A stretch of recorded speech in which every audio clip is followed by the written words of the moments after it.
I think, yeah, so I'm going to retouch a theme because I mean, essentially, I've made now 8 hours of content, which is probably hard to slog through. And I'm not sure if I emphasize this because I think that a lot of the solutions to the how I was kind of talking about the issue became fragmented at the end of the last recording, and I would like to recapitulate the sort of themes of the solution to this, perhaps more poignantly, that comes out of the first 3 hours that I made. So I made like a 3 hour video, then I made a 5 hour video, then I made a 3 hour video. So in that first 5 hours, there are actually a lot of themes that I think actually solve this in some sense. But I'm just going to try to re-emphasize those and underline them, which is basically um, the idea is, and I'm going to tie it into what I was talking about, the Tin Man circuitry and the compression and people that didn't have enough play partners, but also, and I mean, I'm sensitive to the criticism that I'm making a partisan sort of Sattvaik complaint against the world, but I do actually think that there is something basically in the archetypal sort of idea that if you look at the field circuits as I have modeled them, which I think are probably deeply connected with biblically the four creatures around the throne of God, but also in the Hindu religion, sort of the four there's a subcomponent of nature which is not the same as guna. Uh, that I think I'll probably I can't remember the names like Vaistria and Castria. I can't remember. I'm probably it's like it sounds similar to that, but I don't know the actual words. I believe that those probably correspond with the field circuits. Anyway, that just to situate myself in some alchemical language, which I find to be more secular anyway, is that the the the lead of the unworked, that the most base and crude element that needs to be transmuted into gold, the work of the philosopher's stone, the work of self actualization in spiritual alchemy, the search for the philosopher's stone, the great work, that the actual sediment that holds us back is the anxious, bashful element that's part of that first field circuit. That is, in some sense, I think, the actual core of the problem in a lot of ways. And in some sense, it's not as if there aren't other developmental challenges. It's not as if there aren't other stumbling blocks. But I would say that a lot of the stumbling blocks are rooted and coalesced around that fragment of sediment that is, in some sense, anyway, that is even technically an incorrect position to take because the field circuits, although that they can be converted amongst one another, therefore any element in any field circuit can find a manifestation in another field circuit with just the right converter, because personalities, the false ego complex, they are field circuit converters. Um, but I would argue that it is that is the corridor and the room and the file name, or the file cabinet in which all the schismatic anyway. So let me just talk about it in a much more psychological way. But so people that are trying to do things like the Conciliance project, it is an important word. It is a central word, Conciliance. Um, it's definitely worth talking about and philosophizing about and psychologizing about, which is what I'm trying to do right now. Is that essentially Conciliance is not objectively provable on the level of instinct, on the level of what will be, on the level of the first dimension of psychological reality. This is why science does not create a stable systematicity. It cannot stabilize Keegan stage 4, and people that try to use it to do that are creating essentially a model which is essentially a house of sand, or built on the sand. Um, you need the philosopher's stone, in order to have a solid foundation, or you need a cornerstone, or however the alchemical and Christian metaphors go. Um, you need real integrity, not just trying to create trust, something that looks pretty.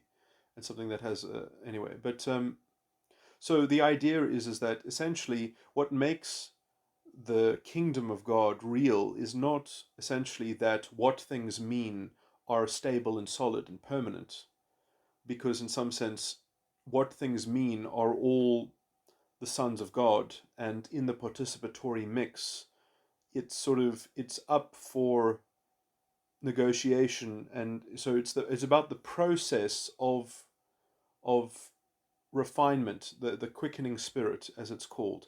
First seek the kingdom, and it doesn't say, well, stop after finding it, because that's not what it is. The kingdom of God comes not with observation. And so these people that have anxious and bashful emotional tones,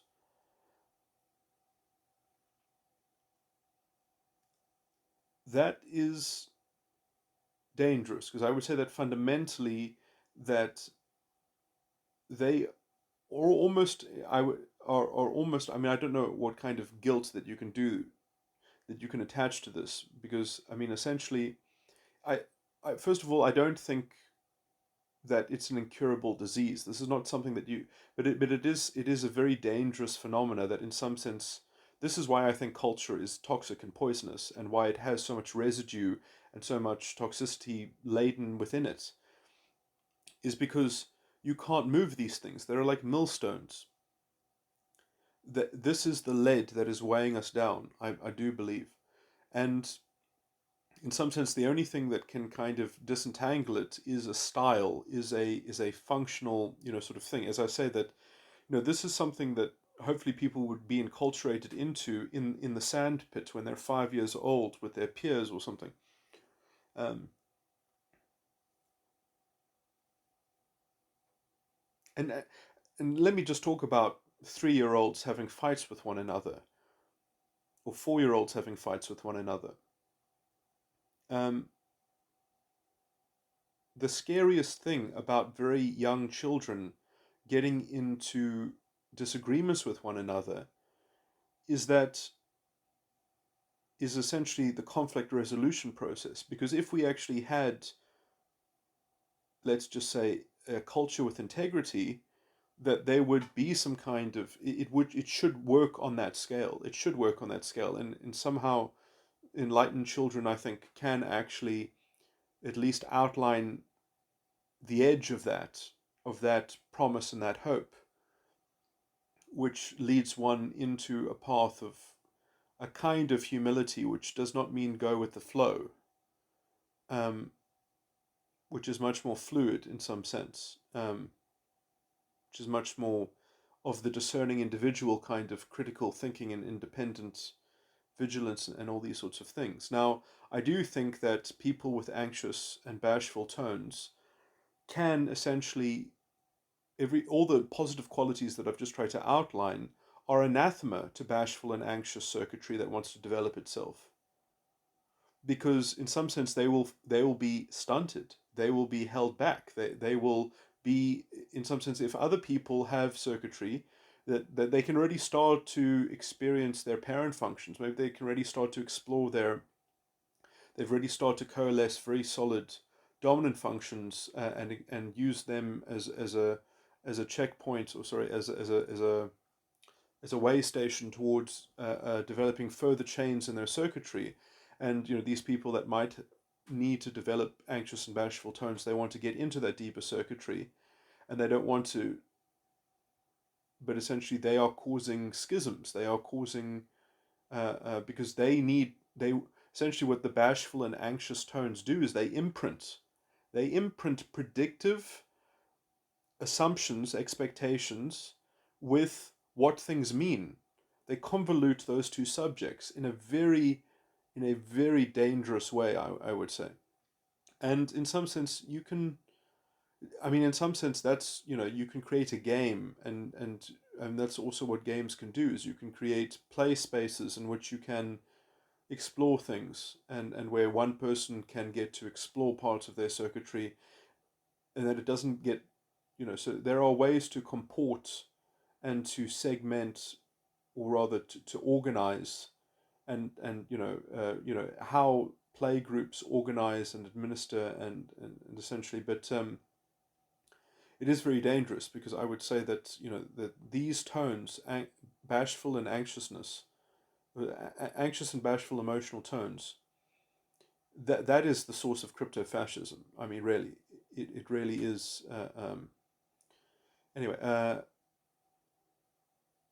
but so let me just say that for these people that have these models of Tin Man, you have to create a society in which that they can understand it, in which that they can relate to it and they can work within it, or something like that. And in some sense, they need a narrative already set up to some degree.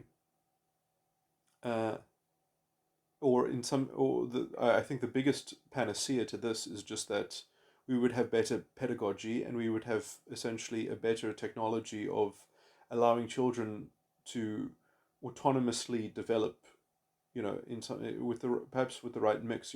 I mean, there is something to it's beautifully depicted within the Naruto anime universe, about the ninja villages and things like that. That in the Konoha village they had groups of three. They would create these groups of three, uh, and I do think archetypally that there is something to that group of three, especially if one is sattva, one is rajas, and one is um,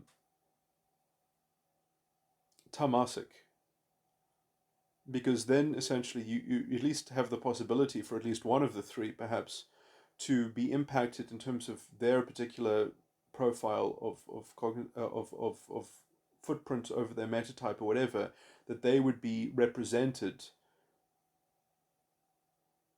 a window into, because you in some sense it's good to have it on a small scale. It's worse to have it on a large scale. If you just want to have 10 children or something like that, or 20 children, you need things to be small enough so that they're intimate enough, so that you can actually see the world through somebody else's eyes, that you can take on somebody else's perspective and empathize with their circuitry, as it were. And then as you're looking into each other's circuitry, you're able to see more of your own circuitry from an objective point of view. You're being elevated into Keegan stage 3, or you're at least being given experiences that will come to inform and enrich your Tin Man circuitry, that it won't be compressed, it will be decompressed.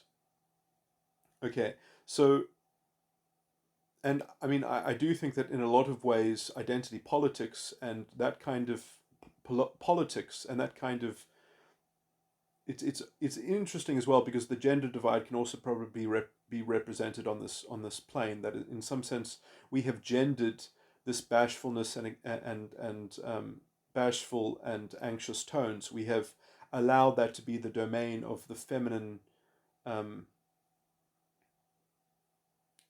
demarcation, in some sense. That in some sense, I mean, that was one way in which uh, society was kept functional, because we were able to say, no, no, no, don't act like that, don't pull that kind of card. That's a very effeminate thing of doing, uh, as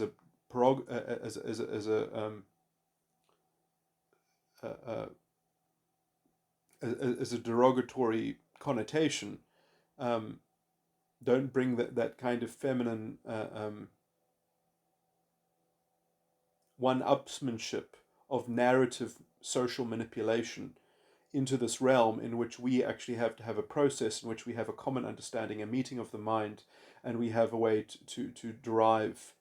And in some sense, if you want to share in a common bashful, anxious, kind of model of things or narrative, um, in some sense, that has to be the fruit, that has to be the product of a process that can actually be worked, that can be derived to refine itself, that we're not going to be dogmatically um, uh,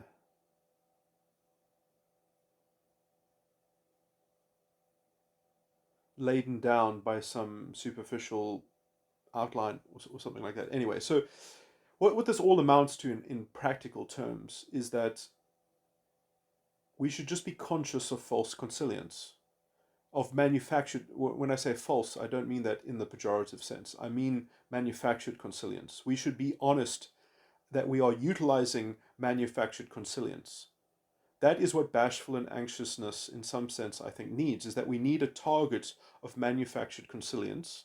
But then, as long as we're transparent and honest that it is manufactured consilience and that we have very clear routes, as in ways of transparently redeveloping or re-engineering or recoalescing that structure of manufactured consilience, is that it's treated as a game, is that it's treated as some kind, in some sense it might be a game that other people need it to be quite stable in order to operate in some way, or we need to create a facility for them of some game playing, of some field of domain, of something that they can play their bashful, anxious one-upsmanship, or whatever, um, of the narrative.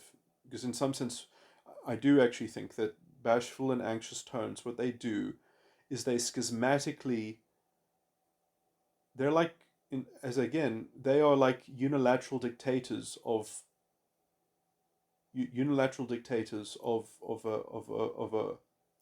a kingdom in some sense. And so in some sense you can either have one of two kingdoms. You can either have a crypto-fascist sort of totalitarian image that everyone has to dance the tune within, or you can have one in which people are actually participants and that an individual has the capability through their understanding of influencing quite broadly and widely because of the essence, because of the qualia, because of the substance behind it. And I understand that, it's, um,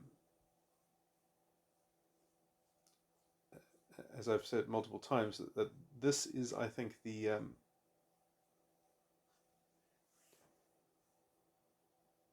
this is the lead that is holding everything down. Is that these tones, these particular tones, are also give rise to many problems. They because they tether and associate with other forms of arrested. This is not the only form of arrested development. There are other forms of, even if you solve this problem, there would be other problems. But I'm just saying that many other problems become intractable because of their correlating feature to these particular emotional tones. Um,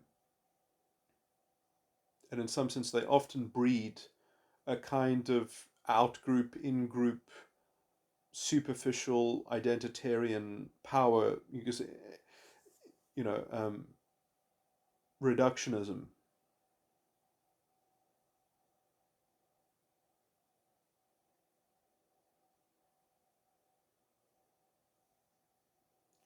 Some sense there's an implicit conceit in bashful and anxious tones in which they cannot be, to the point at which that when they've been arrived at, they need to be re-engineered. They need to be reworked out. And if that person is so compressed that they don't have the patience in order to re-engineer their own apprehension of a particular apperception of on a certain subject, it's a bull in a china shop, and it's too late because the bull is already running. Horrible mixed metaphor, but um,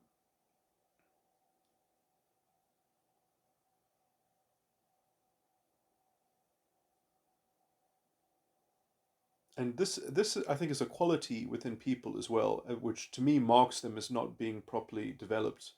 But essentially, there are one ways in which people seem like a bull in a china shop, but they're not. They are very willing to, in an instant, reprove and rework out and show their workings out, and go back to square one and build it as a chain, and look at other avenues and possibilities and such. Um, but they express it bluntly so as to get to the point, so as to show the outline, so that someone else can more quickly participate. Um,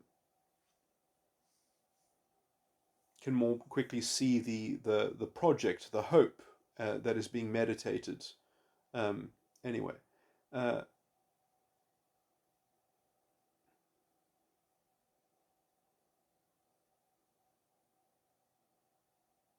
so I think that I mean a lot of the problems that we have is that we are sitting with the conceit and the impudence of people who are plugged into the scientific regime, the scientific worldview. They still think that they're like sort of maybe in Keegan stage 4 because of their systematicity, or the experience of systematicity of being able to see the world in a single paradigm in which there's an external locus of control. So they're basically moral miscreants. They essentially are moral absolutists in some proto-fascist, I would even argue, or they already have the ingredients of much crypto-fascism. And I would link it specifically to these emotional tones as well, because I would also argue that people, you can take these emotional tones as being parts of demon circuitry as an analogy. As I've already said, that you can have nothing to do with anxious or bashfulness, but still be very much entrenched in it indirectly through an organizational interface or whatever, that you're part of an economy of emotional tone circuitry, and you were just feeding from the trough in a third tier or in a second tier.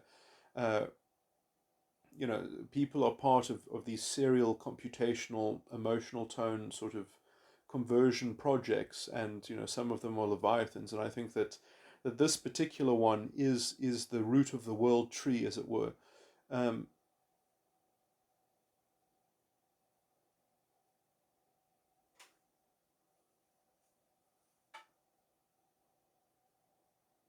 anyway, so I think that the way of getting around this is what I would call manufactured consilience, is the conscious awareness and engagement within manufactured consilience, because it's not to vilify something and to shy away from it. Oh, don't be a part of false consilience. I mean, in some sense, you have to negotiate with people that you don't agree with. There's always some kind of compromise in some sense, but be conscious of the compromise. If you're not, if your stratagem is essentially a kind of unconsciousness, it's just, I mean, that's exactly the kind of that's how corruption becomes embedded, becomes entrenched, becomes,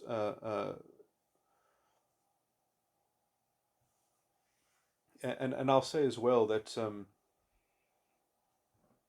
I mean, it was kind of spoken of indirectly in one of the videos that I was responding to, that how things become commodified, how wisdom becomes commodified. But I think the actual thing here is much to do with the sort of original um, complaint within spirituality that comes out of the Bhagavad Gita, as well as the proprietorship is the problem, is the proprietorship, the whoring of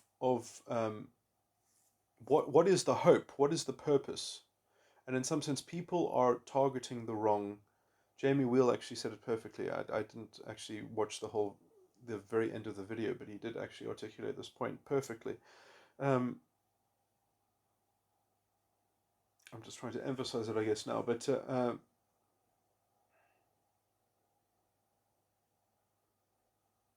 let me try to recapitulate the point. So the point is that people are aiming for plans which are just completely out. First of all, they're out of their wheelhouse. Second of all, they're even inappropriate. Even how would you even have that in your wheelhouse to sort of be to control the fate of society or something like that? I mean, it's utterly, it's astronomically impudent and strange. Um, it's dangerous even. That kind of revolutionary.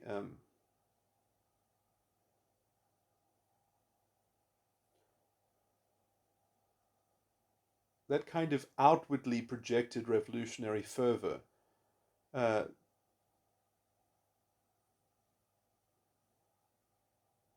instead of a kind of embodied inculcation of such. But anyway,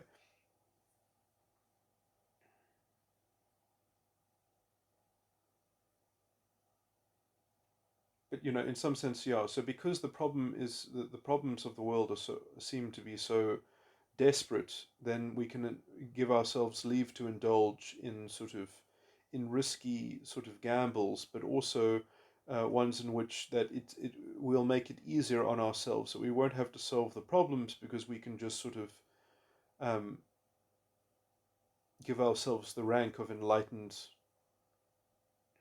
freedom fighters, and therefore our totalitarian dictate will it's another Napoleonic fucking abortion waiting to happen. Um,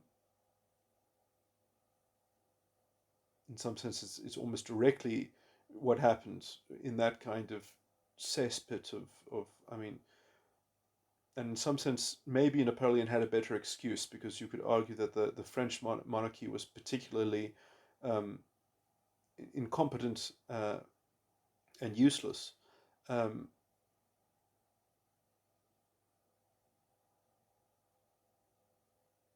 and not to mention also, in the shadow of the American beacon of liberty.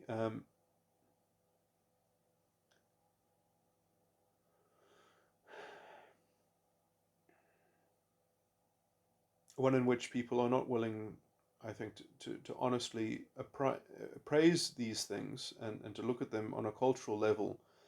And yeah, they're not willing, I think, to do the requisite work. They are looking for an easy proprietorship into trading up, or selling some nifty sort of thing that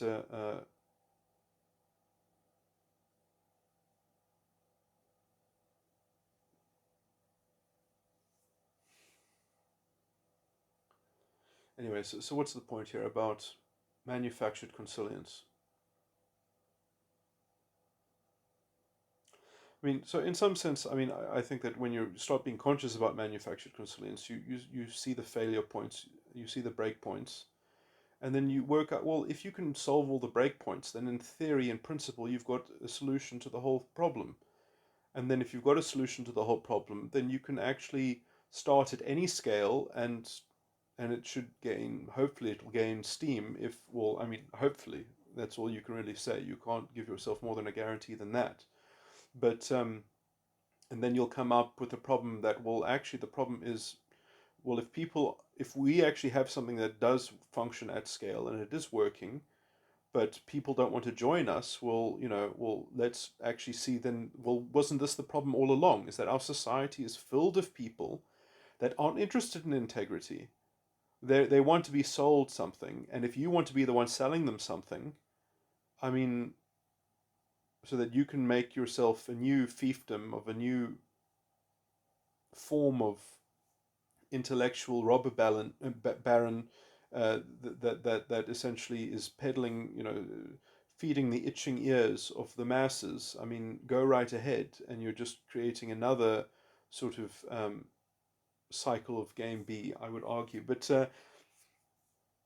that in some sense you can't hope to save society as if everyone generically deserves to be saved. I mean, it's fucking dehumanizing, by the way. I mean, that's a reduction of human beings to the level of fucking insects, as if agency is for naught, as if there is no, as if there is no integrity within being, within which the soul and the judgment of, as if human beings cannot contain judgment that is righteous, as if human beings cannot have discerning, as if, no, we must rather have some kind of overlord, some kind of brainiac AI must run everything and apportion everything and determine to us our roles, or our some stricture of how that we can algorithmically ameliorate all the points of tension. Is that going to be the path, essentially, of reducing the points of tension? Because that's what happens when you lean towards a high trust society at the expense of integrity, which is the mode of all the failures, which is the mode of all the Napoleonic corruptions. So anyway, this is the issue. What else? Yeah, so just being more mindful of the manufactured consilience, you very start clearly working out which conversations have a hopeful prospect of leading towards creating the ingredients towards another process that will have a serious outcome or a serious endeavor. Because I mean, sometimes playing around in spaces and talking about things broadly can be useful to some, just if anything, just to work out if someone comes up with a solution that displaces all those problems or avoids all those tricky and sticky issues, that finds a way to sort of to tactfully navigate them, so that there are lots of things that might in the end be a waste of time but might have been honorable and useful uses of, and perhaps not have been due to what I might say is indolence. And again, this is the problem also with the bashful and anxiousness, is that indolence is a relative prospect, and in some sense it's only saved by the integrity of the structure of the process, of the commitment to what process, of the commitment and the concern, the care attached to what process. And in some sense it is by the spiritual character of the process that then is the fatalism instaured. Uh, and it's, love your fate, and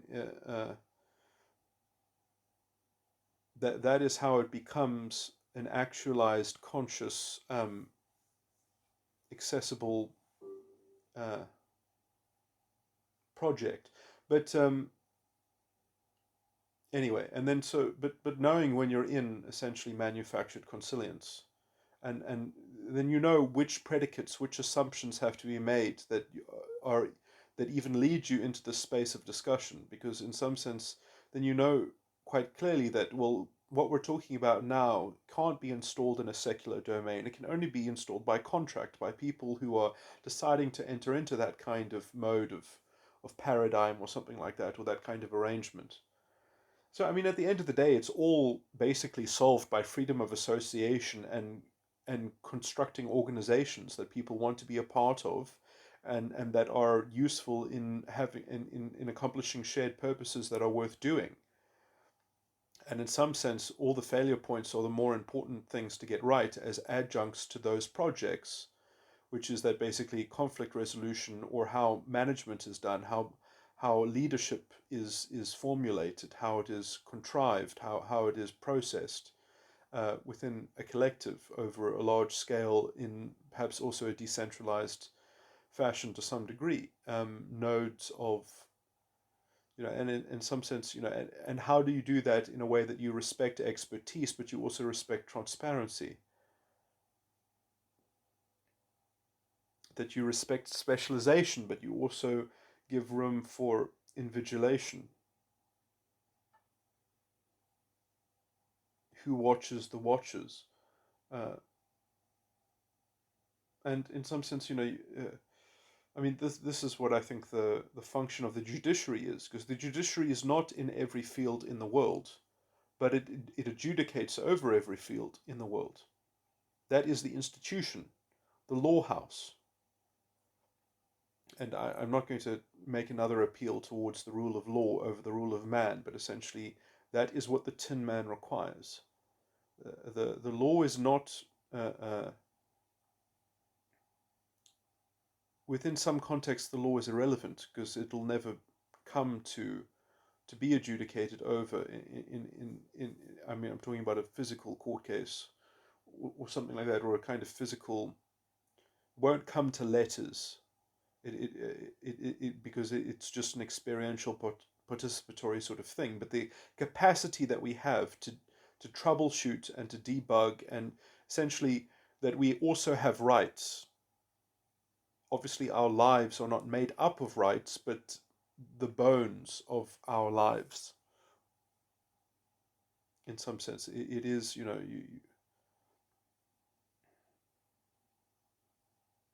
and this is really the problem, I think, with all of this kind of cultural stuff, or talking about emerging wisdom commons and stuff like that.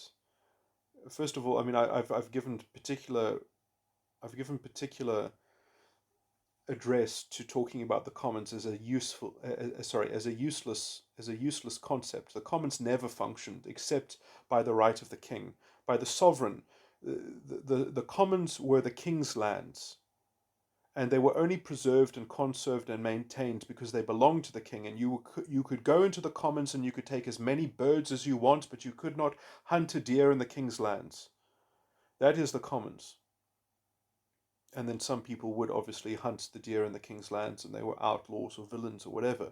But in some sense, and so there were some people that essentially used them as an open commons, in open defiance of the legal structure or something like that. But and that, and then they profited in the short term. But the truth is that if that rule was not there, then all the deer would probably have been hunted out.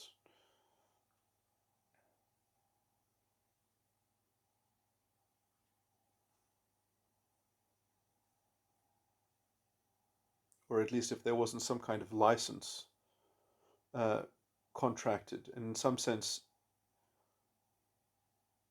even when there isn't a sovereign that is holding a commons down, even in real commons that emerge, let's say, in some sense, the sovereign is still there. In Jamie Wheel gave these examples in the grandmothers, in the matriarchal web of authority.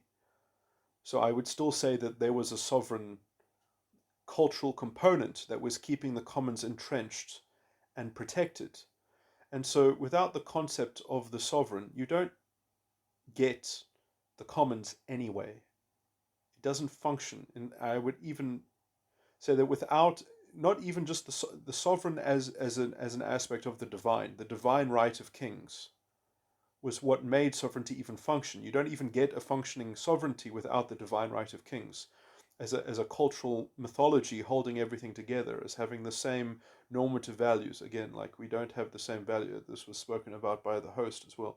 Um, but yeah, and I said that those values, if they're not entrenched in secular law and they're not reflected to us within a much deeper culture than what we currently express, because we're bogged down by identity politics bullshit.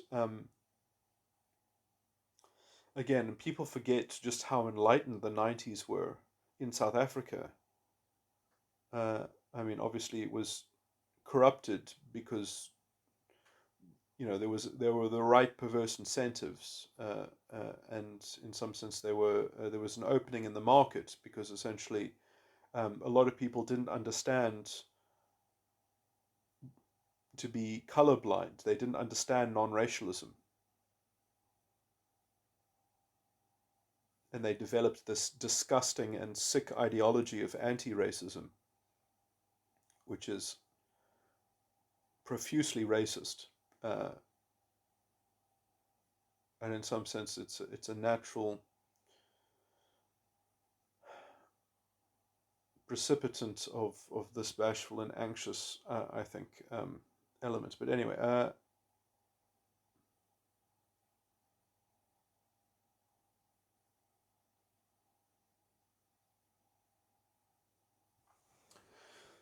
so what further? What should I say further about this?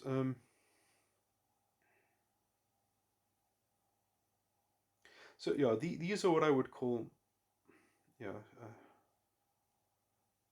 So this is a problem of insoluble toxicity to some degree, which can, well, it can be managed. It can only be managed by a culture that knows what its structure is, that knows what its integrity is. I mean, do you know how many times I've predicted when people have made rules for groups?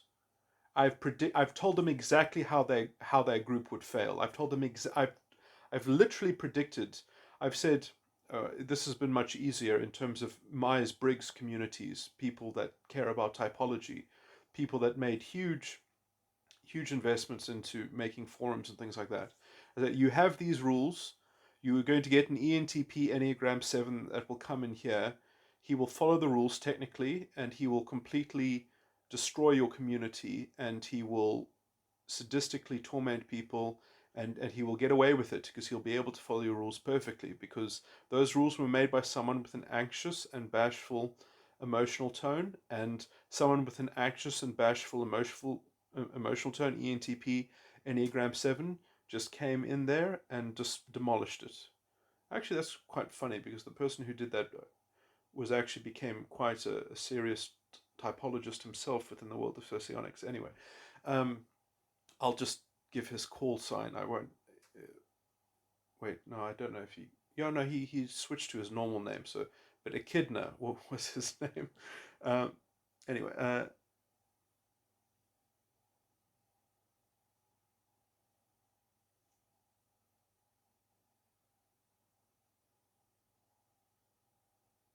anyway, but and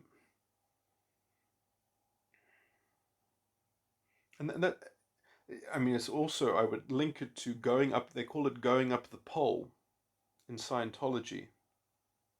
When people go up the pole, I would also perhaps link that to the bashful and anxious, which goes to show that, I mean, anyone can go up the pole, even if they don't have.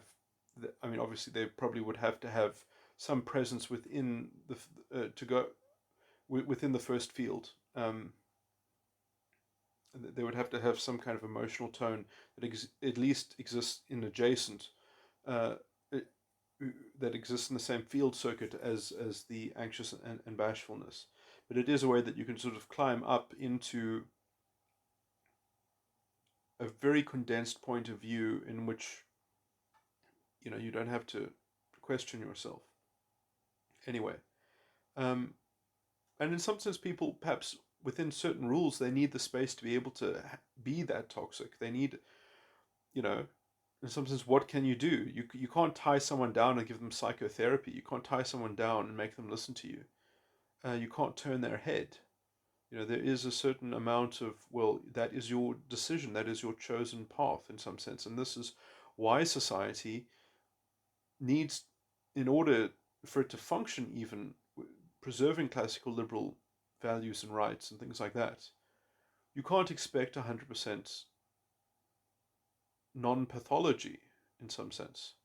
You can do that within certain layers of freedom of association. You can say, no, you can't join our club. You're not on the higher level enough, or these are your problems. In fact, I would even say you could join our club, but you have to fix this about yourself. Give the actual uh, rationale and the actual full explanation.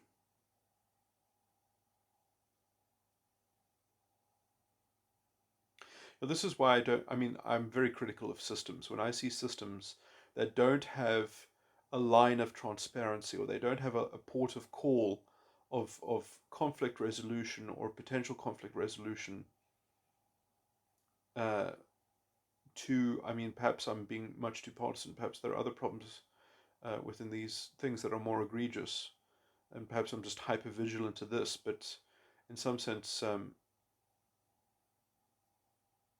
I mean, I've already made an intimation that this is somewhat related to um, the upbringing of David's line. That this is the kind of experience that David went through with Saul. This is the kind of the trenches that you go through when you're recreating the development um, of the insight uh, that well, symbolically then becomes part of the line of David. But I see all these things as spiritual metaphors. Uh,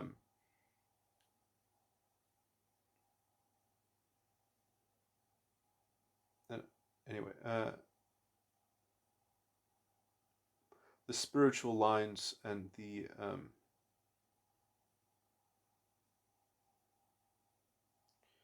is not something that I think can be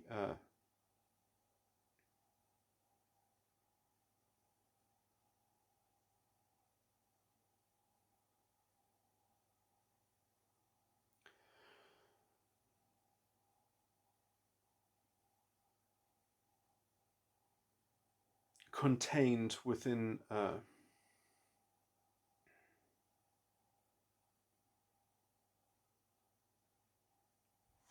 flesh and blood will not inherit the kingdom, as they say. Anyway, I don't know if I want to talk. So I've got, because I was just thinking about blood because I was explaining it to someone. But anyway, but I mean, it's interesting how blood is essentially a witness of the spirit, because essentially everything that you do becomes a residue in the blood. If you have everything you choose to do or that happens to you, if you eat something, if you don't sleep, or whatever, how you choose to think, how you choose to orientate yourself, it leaves a residue that becomes the background container, in some sense, of your thinking. It is the cradle of your mental state and consciousness. And so monitoring the residue in your blood in in that ephemeral sense means that then you can actually have the tool to comport it entirely, um, to discern it, and to control uh, its constituents more directly, in a more forthright way, in some sense, which gives you the ability to perhaps discern what choices mean in terms of what it does to your blood. Anyway, which is a very interesting way in which, sort of both the spirits and the physical sort of get conflated. Um,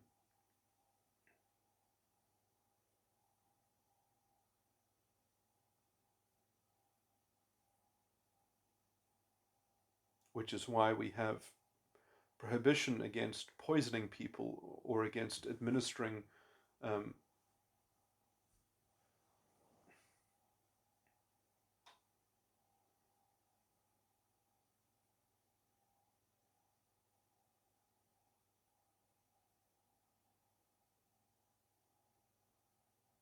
I mean, this is why psychiatry is actually a tremendous. Technically, it's a tremendous problem, but I mean, I've specifically dealt with that in other recordings, um, talking about how psychiatry needs to generally be ethically uh, uh, reconformed, and restructured. But it is interesting because, almost, I think what has happened is perhaps a healthy gambit within culture itself, because when bashfulness and anxiousness is given the cultural hegemon, it very clearly shows itself to be incapable of having any kind of stable narrative or direction. It falls. It is within itself quite disparate, and because they often project, let's say, idolatries, and identities, and hooks and things like that sort of stabilize their own sort of systems. When you give them free rein, they quite they abrasively deconstruct each other quite badly, and in some sense, the only way to stabilize them is to sort of start really corroding everything else into translating it into that same thing. So, you end up sort of creating mindless golems and zombies that all run on the same simple programming. Uh, so, it starts looking like, a garbage fire very, very quickly. Um, which is why I find it strange that people still want to placate that. They still want to go back to, well, yeah, let's just make beautiful jazz or something like that. Now, I mean, that's fine within a society. I mean, please, I'm not saying don't be a musician. That's not what I'm saying. I'm saying is that don't think that that displaces the judiciary. Don't think that you can do jazz instead of the judiciary.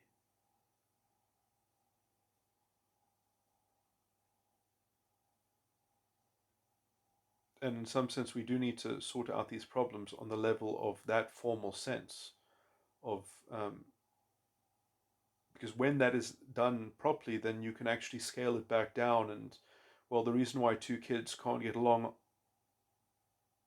in a sandpit.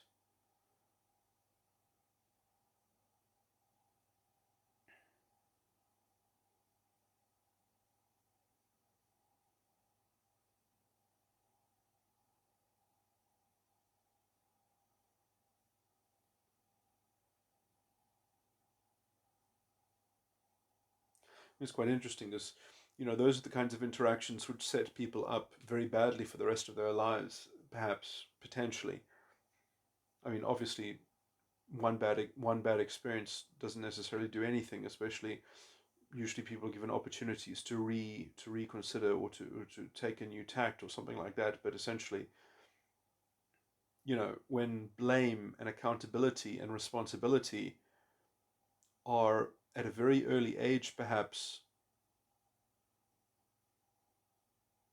subjects or concepts which are ignored, habitually, de- implicitly derided in some sense, or occluded, or in some sense, I mean, this is also why a lot of parents mess up their children with the abuse of moral authority, essentially. Stefan Molyneux is a perfect um, proselytizer on those subjects. And it's really worth listening to him and reading his books on such.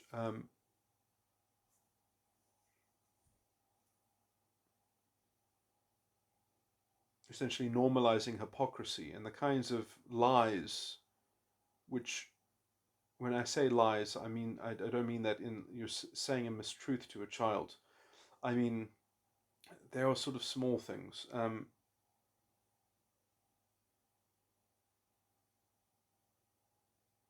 Because when you are an adult and you're talking to a young child that sort of isn't even firmly in Keegan stage 2, and you're telling them, uh, what are they called, when you when you when you're trying to be polite, so you use an adjective, but the adjective where essentially,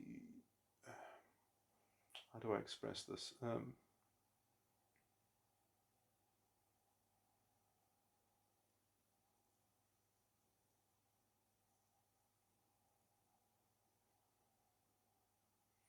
Basically, you create very confusing conundrums. Uh, Now, again, like creating confusing conundrums can also be a catalyst for deeper thinking. So it's not as, oh, well, you are a child, I must talk to you simply so that you understand, as if they can't cotton on, as if they can't realize the duplicitous nature of the use of language is that it's denoting a surreptitious uh, focus of attention. Uh,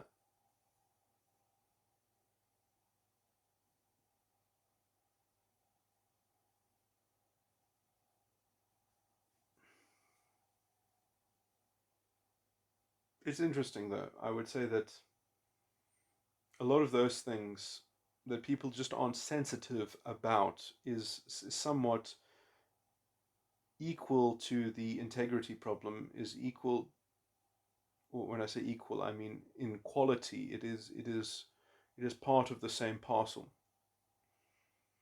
um, that there's a lot of elements of pedagogy in the crisis, in the meaning crisis, to call it that. But in that people have looked to find meaning, a substitution of normative values and normative ethics, in indulging into sort of some kind of science fiction understanding that science is a demigod sort of.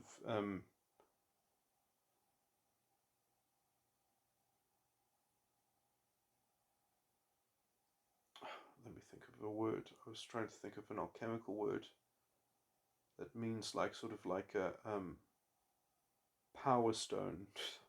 Can't think of a good word. Oh, let me just call it touchstone. That science was some kind of.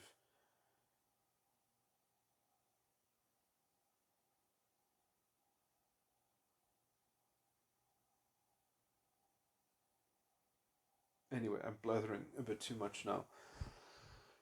I think the point that I had to make, I could have wrapped it up much sooner.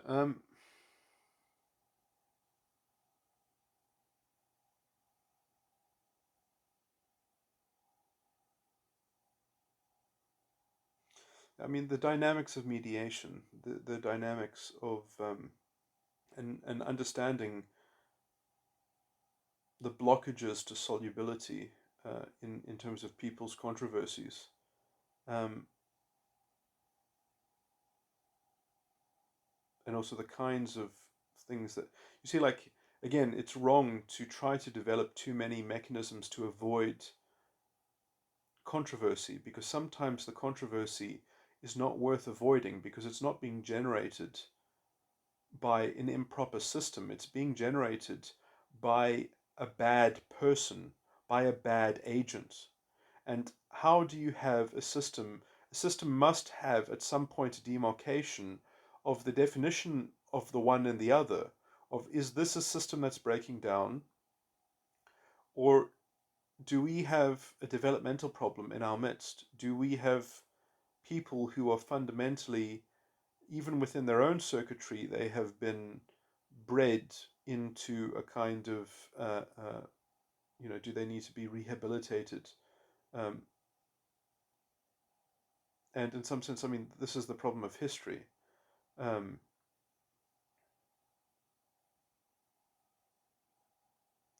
and conflating these problems into into a generalized, sort of general problem that needs a general solution is not, and the excuse of doing that because, oh, we need to protect the earth in the meantime from global warming or something like that. I mean, it's just, I mean, you've already committed yourself to a failure mode essentially, because you're not committed to the right thing. You don't care about people in the particular. You care about them sort of in the abstract. You're a proprietor, and I would say that there's a lot of layers of pretense and pretentiousness which is woven into that kind of proprietorship. And I would point out that many people that feel immune to such are,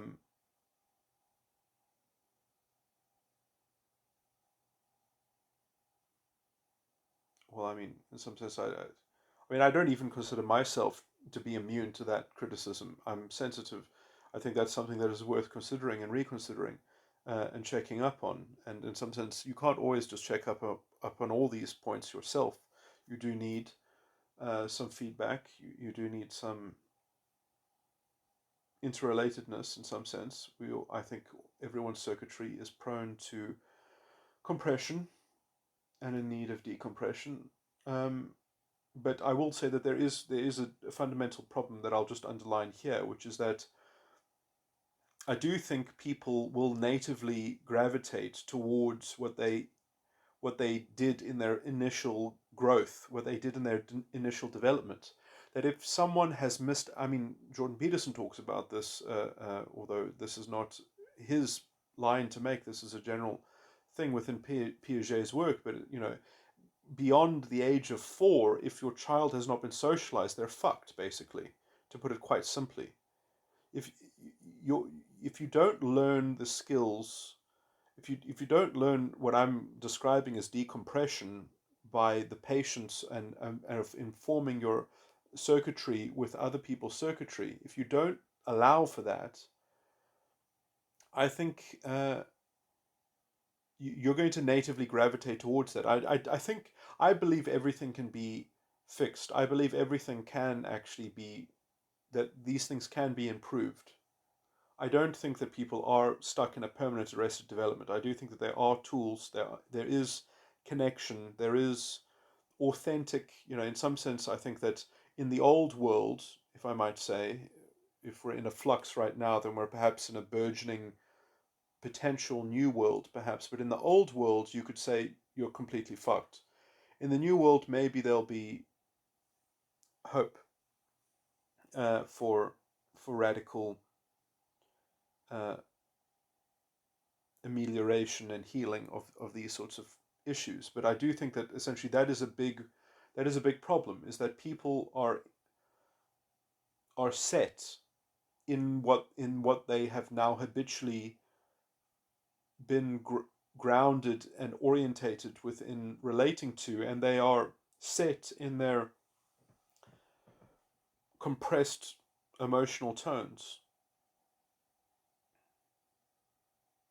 And that's, and in some sense, the only lead in that they might have is whatever small influence that they were capable of listening to in those first initial. I mean, that is not to say that novations can't happen. That is not to say that, well, even if they had no hint of having a decompressed emotional circuitry, that they might be able to. And I'll say that it's not just always, oh well, you had bad peers as a very young child. That's not it. I mean, sometimes individuals can themselves um, cordon off themselves and capriciously maim their own development. And anyway, there are some metatypes and some metagram circuitries that probably have particular recurring developmental abnormalities or psychopathologies or something like that. And obviously, each type would probably have a huge spectrum of particular presentation within certain bounds and things like that. Anyway, let me stop this recording that's going on forever. But I mean, I am hopeful that I have developed tools that at least can start to model these things or that can monitor these things, what they mean in aggregate. I mean, it sort of does require a lot more work, probably, and looking at particular case studies and working out general things as well, which generally have not, all the pieces have not fully come together, but I've got such large tracks of it worked out that it is certainly very interesting and engaging. Anyway.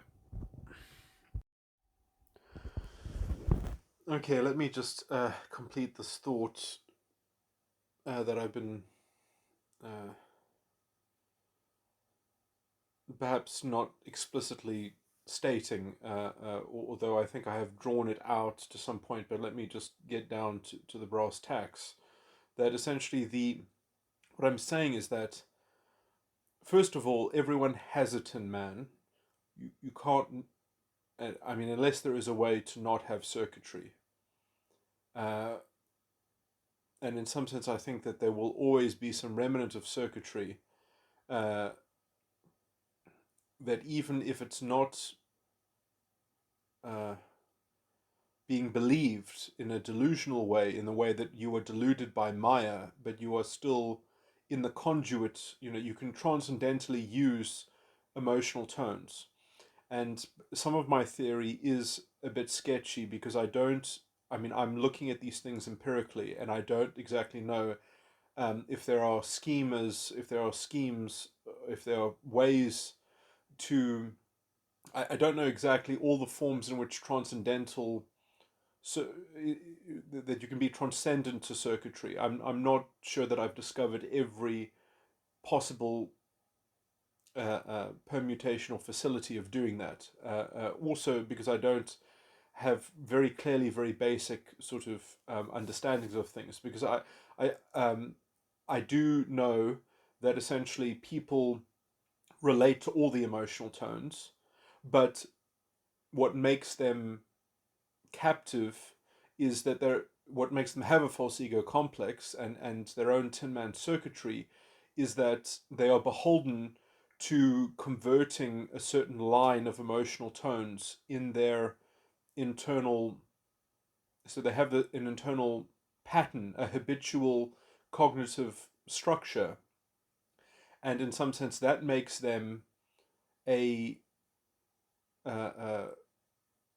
that makes them prickly. It makes them, and then in that prickliness, to some degree, if they're not self-conscious of their own circuitry, and then it is all perhaps also complicated by other layers of or filters of psychopathology, like I've described many of them in other recordings, and I'm saying that generally compression is one of them, in which one has a certain oversight as to the shadow that one is casting on the other emotional tones. But I do think that natively everyone basically has the capacity of being aware of the other emotional tones that aren't directly involved in one's own, that are adjacent, which are adjacent to the emotional tones that share the same field circuits as the other emotional tones, that they will at least be aware of those, because they will have a propitiative or a negative feedback, or perhaps even a positive feedback, that they will be able to either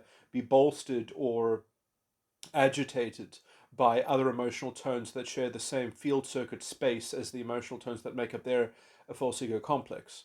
So, and then also because people can essentially, I think, intuitively, in some sense, people are aware of the emotional tones. It's perhaps stylistically, or at least in the way that I model psychology, it would be almost a primary layer. I guess this is an overlay, so I can't really make this claim that it's primal, or it has some kind of ontological primacy. But I would say that um, it's a pretty good way of perhaps slightly abstractly saying that this is what informs identity. This is when people think of other people's character, it is in the language, it is in the alphabet of these emotional tones to some degree, although that, won't necessarily be, that would be the kind of the intuitive sense that someone has a consistent character, or in terms of their nature, in terms of their, I mean, that's what guna even means, as nature. But anyway, so the thing is that I don't know exactly all the types of relationships that one can have with other emotional tones, and I have for a long time posited that perhaps the way to actually uh, overcome one's own Tin Man and circuitry, although perhaps not fully obviating it, is just to be conscious of your use of it and be conscious of the alternatives and be conscious of the shadow that it's casting. And because, in some sense, these lines of structure is that these things never end. These field circuits are here to stay in some sense. They are the grooves of the actual, they're like the spin, the six types of, I mean, in each field circuit there are six emotional tones. I can't think that it's merely a coincidence that there are six spins. Anyway, but so I'll just put it like that. So anyway, so my point is that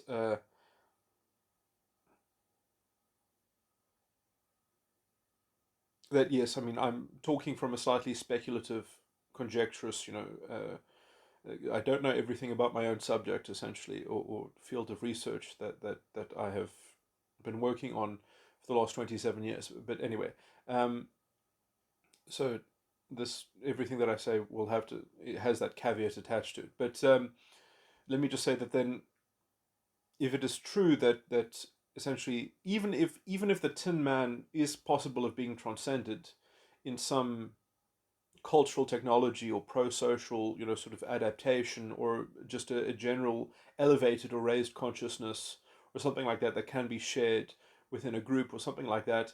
I mean, I would also think that you have to have the pedagogical elevator that gets you there intact. Otherwise, it probably won't be sustainable. And in some sense, there's no guarantee that people being new generations being born into such a society wouldn't have to go through some kind of pedagogical um, rearing and upbringing in order to that they would have to progress through Tin Man circuitry, or something like that. So anyway, we have to learn how to ameliorate the problems within the Tin Man circuitry, and I do see it as essentially as a kind of default mechanism that at least gives you a port of call in terms of troubleshooting problems, in terms of diffusing situations, or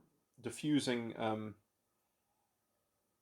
uh, uh, uh, conflagration and I can't think of the right word, but essentially perhaps being able to diagnose and work out how to bring to resolution, some forms of impasse or animosity. Uh, uh, you know, anyway, mediation, conciliation between individuals, or something like that, can needs perhaps at least some repository of greater insight and knowledge or whatever that can be applied in order. I mean, the example that I give is the problem is that when there are two children fighting in the sandbox when they're 4 years old, the real problem becomes when essentially adults aren't interested in mediating that conflict, or what's even worse is the realization that adults don't have the instruments, they don't have the tools, they don't have the insight that is even capable of resolving that level of conflict, which isn't necessarily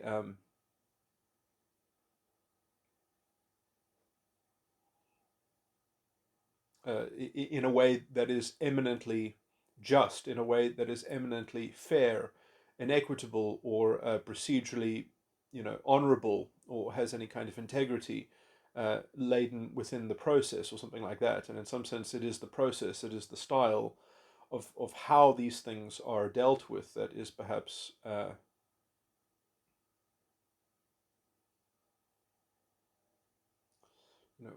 if that is seen as a possible procedural uh,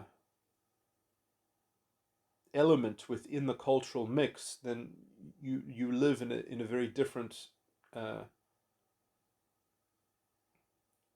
sort of thought space or opportunity space, or you live in a very different space and time. Anyway, obviously this can't be something that is externally provided. It has to be something that is internalized and, let's say, guarded and defended. That people become a guardian of the value that they see in the personal attribution that they have towards the value of things like justice. Anyway, so anyway, I'll just which would also be a bulwark against false authorities and the abuse of moral authority and such and such. Um,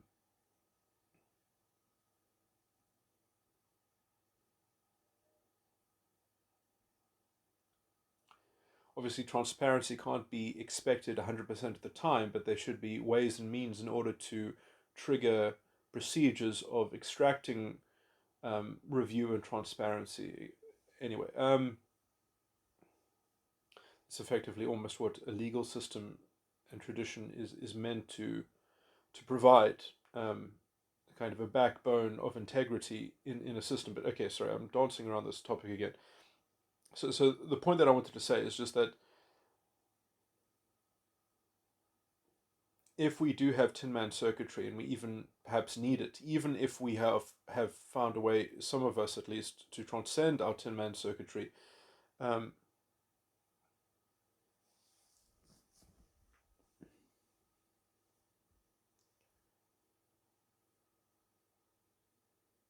and others have not, or perhaps that's a relative proposition, that some might agree that some have and some haven't. Uh, in some sense, it doesn't matter so much as that there is at least some kind of mechanism, some kind of procedure or process which allows us to ameliorate at least certain kinds of important controversies that allow for a peaceable, personable preservation and conservation of nice things like peace and justice in some sense, but not at the cost of integrity. That we don't end up with a high trust society, and that trust is fundamentally vacuous or hollow or superficial. Anyway, so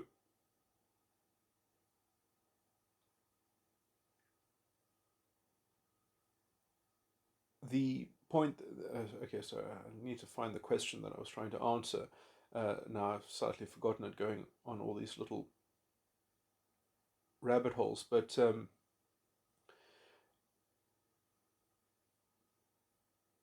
that the Tin Man is.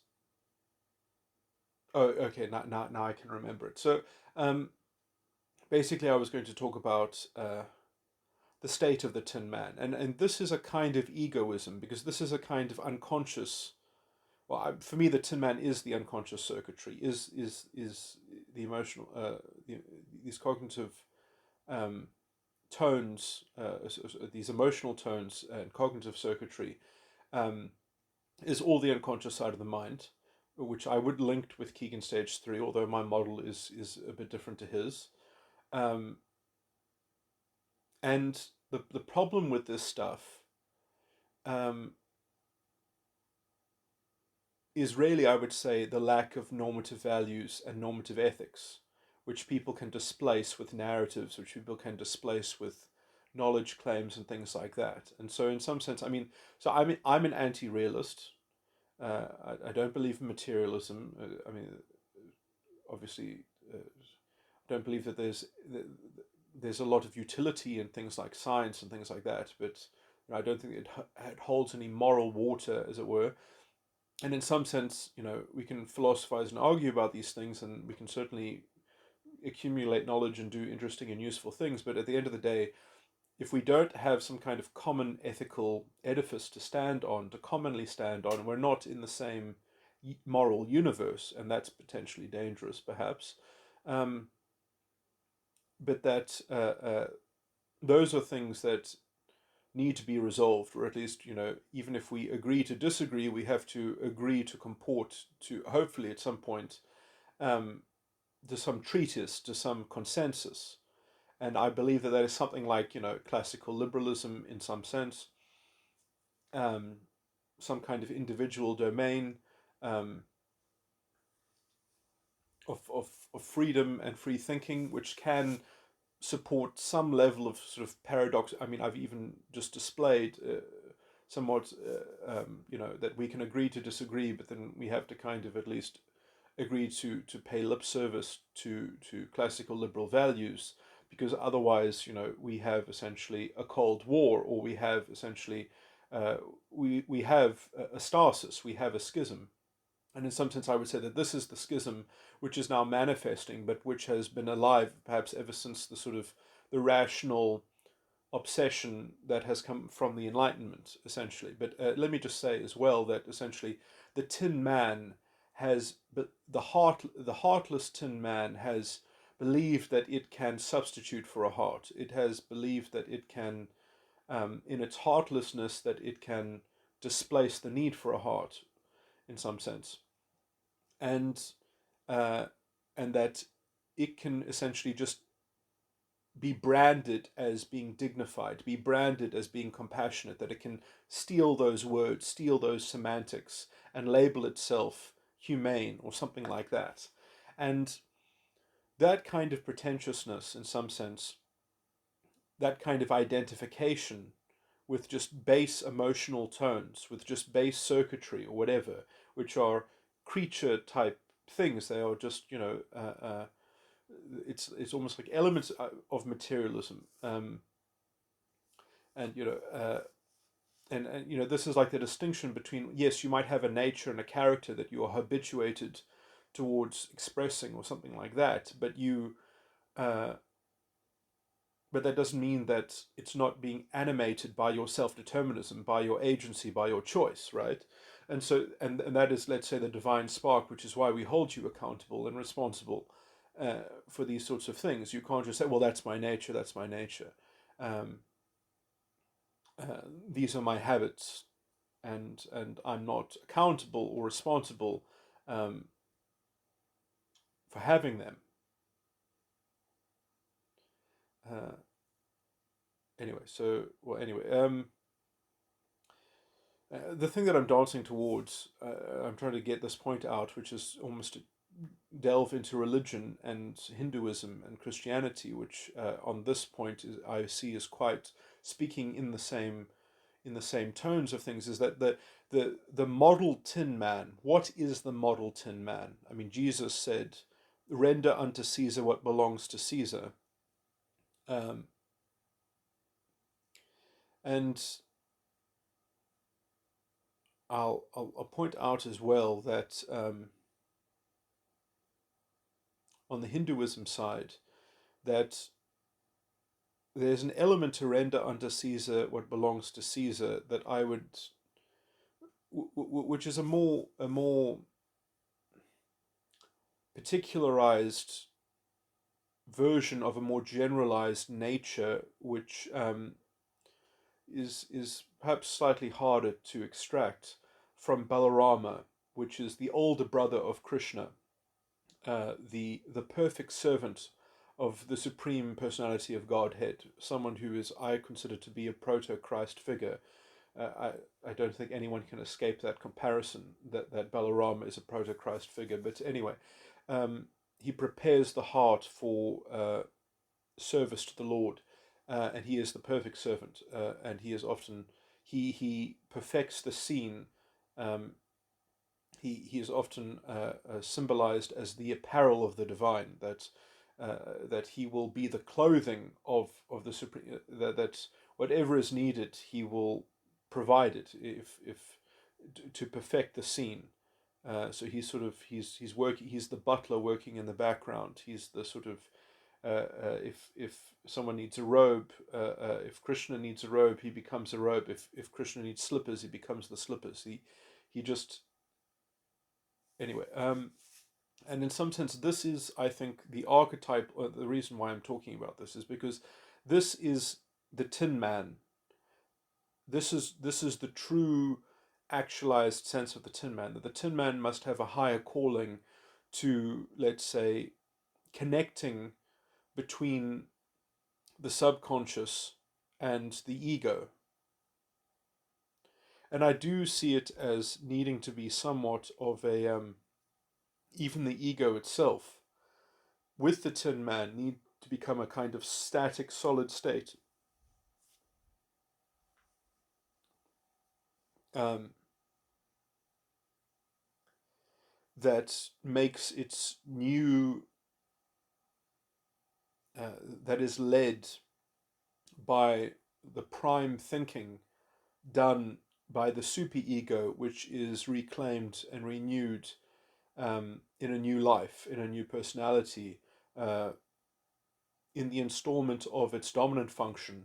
And the dominant function in the superego is something like the reflection that is automatically animated by the Tin Man and the ego. So the Tin Man and the ego become, let's say, a perfect reflexive reflection of the superego's dominant function, which is a new creation in some sense, um, through the crucifixion of the ego, which in some sense is the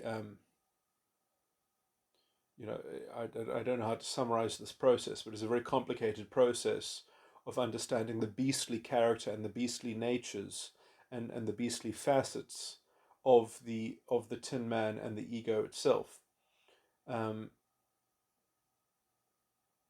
okay, so I'll just point that out there. It is interesting that Balarama even talks about the detachment from karma, the detachment of the heart from the world in order to prepare it for Krishna. Anyway, uh,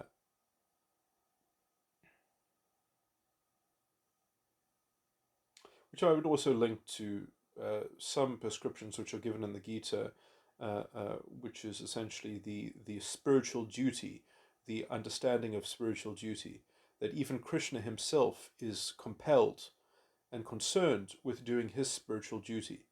Uh,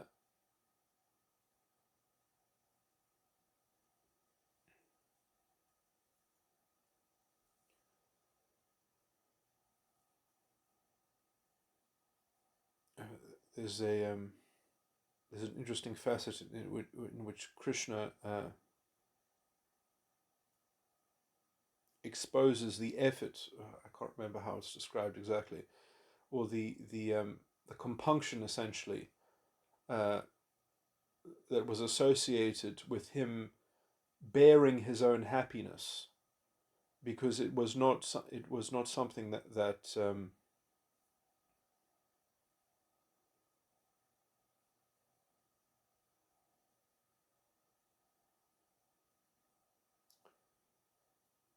it was not something that could just be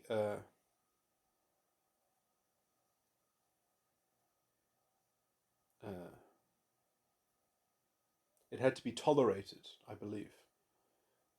Yeah, that how he had to be mindful and tolerate these things, and this is something like the distinction between the transcendent personality and the ego and the Tin Man. Anyway,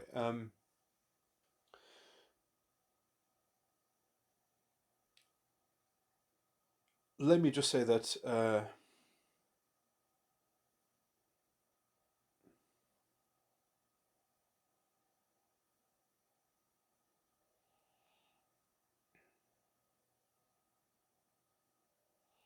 trying to create a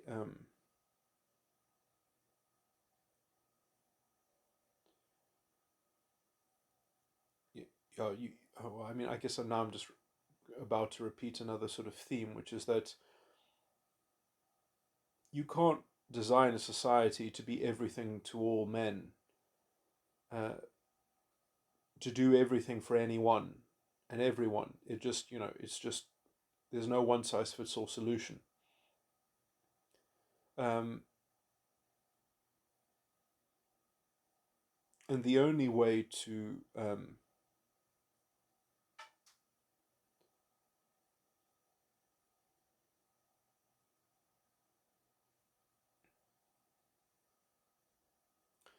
again, I mean, I'm just going to sort of repeat these sorts of things, is that, you have to have, if you want to sort of optimize things to some degree, you don't expect perfection.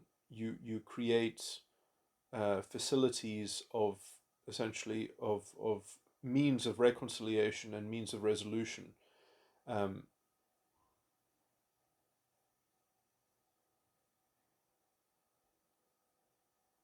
and to a large extent, systems are already in place within, even, it's just, I would say, on some levels there is a lack of integrity. On some structures are just fundamentally,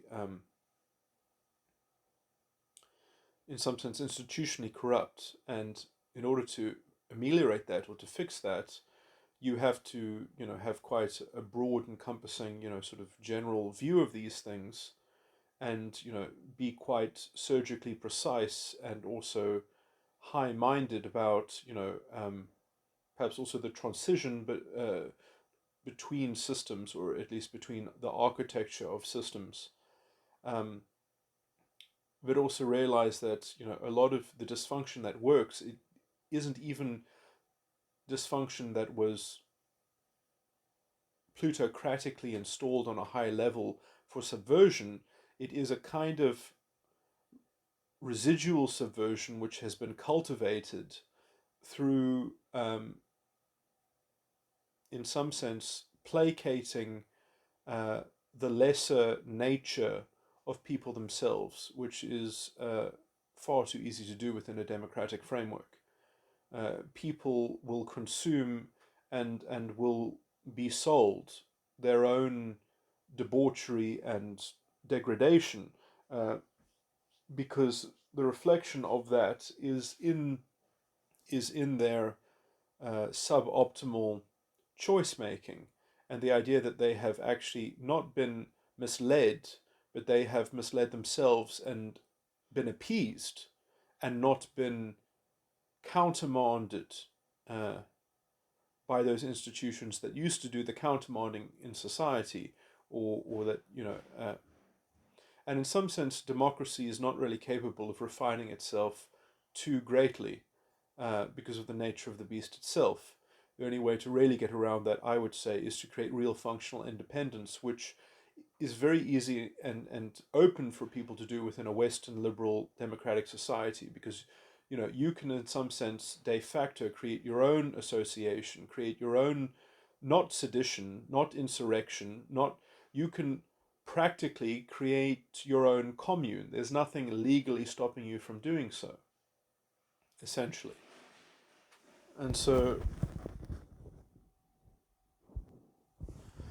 but yeah, I mean, I would say people trying to join the fray of being, let's say, a new generation of proprietor, of a new level of, let's say, appeasement towards, the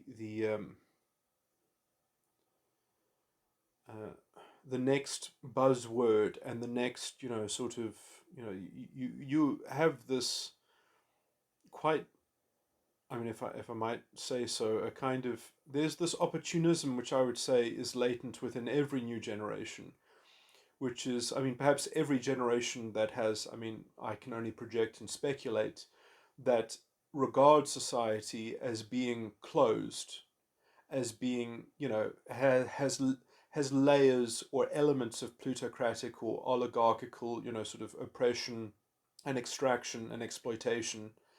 And their natural response to this is to try to create their own cohort, their own, the next generation, or, sort of uh, narcissistic envelope in order to try to elevate, to play a kind of societal cohort uh, um, maneuvering or something like that. So, the idea is that we'll create essentially a subculture or an alternative mainstream to try to effectively say, well, we've got a new handshake, and only those people who will do our handshake will get our our special deal or something like that. And as a cohort, we will seek to displace and conquer and maneuver, and we'll have a slightly different brand of politics, and we'll have a slightly different brand of mentality,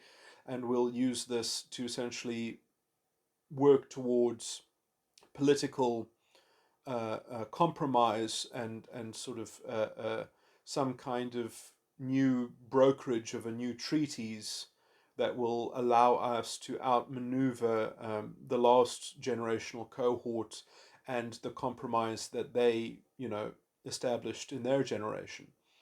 And uh,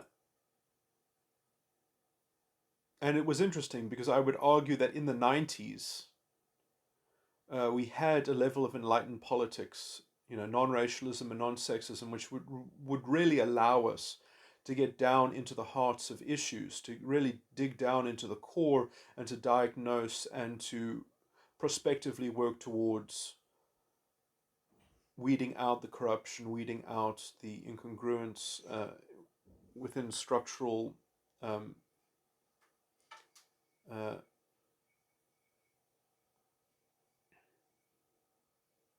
aberration and such. And instead, uh, what did we get instead?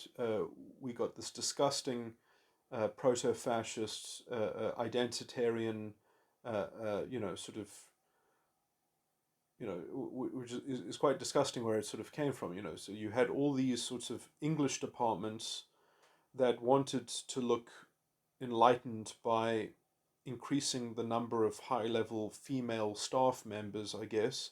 So they invented all these new sort of subjects which don't really deserve to be subjects, race and gender studies, basically resuscitating the Nazi philosophy of Aryan racial superiority, but in a much more esoteric container of moral superiority inherited instead of genetic superiority that's inherited, in a new mythology that instead of blood and soil becomes, this kind of instead of the Jewish conspiracy, we have the conspiracy of white privilege, um, and all this kind of, the same kind of I mean, exactly the same kind of perspectives and cultural uh, uh, it literally plays on the same kind of sentimental proclivity. I mean, these are people that should, in some sense, never have been admitted to a university, who now have been given status and credentials, and under that they have been able to poison a whole generation of journalists, a whole generation of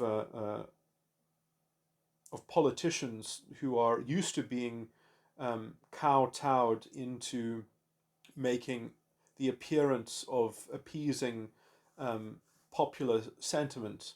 And, in some sense, I mean, I don't, again, I think that this is a marvelous opportunity to see the lack of integrity that society has always run on, in some sense. Um, we're almost getting a very virulent reaction uh, in the moral vacuousness and the normative degradation that we have always sat with, but now it's become metastasized. It's grown into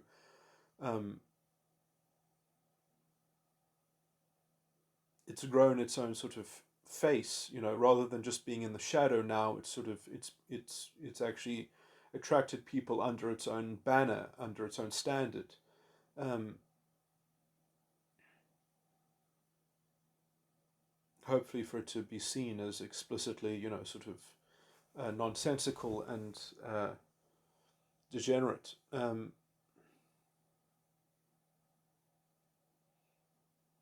was another point to be raised on this topic.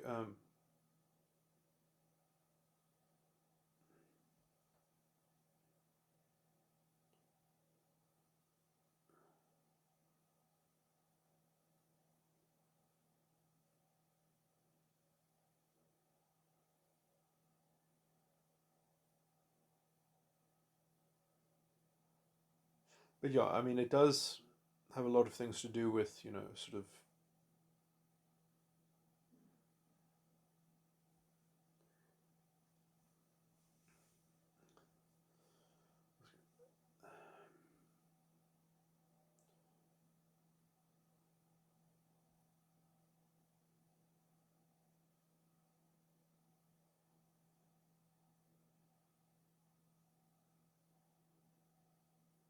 Sort of the end of the rope for the Tin Man, and it's still trying desperately to find a way to uh,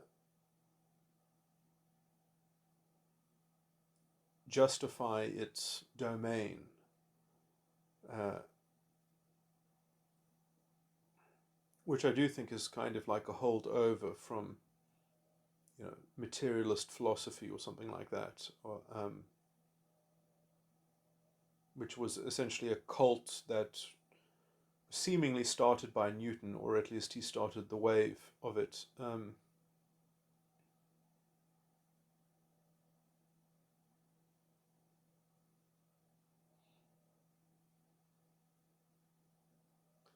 As that kind of that authority uh, to speak for reality, to kind of I mean, you can't. I mean, it's a lot of things at once. I mean, politics also has just been structured in such a way to allow this poison to creep in some sense, that experts and politicians have both and together, psychologists, psychiatrists, sociologists have now become this new sort of priestly class, as they have more and more become the center of decision making over the substance of the law itself. They have been the men that have been the rule of men instead of the rule of law.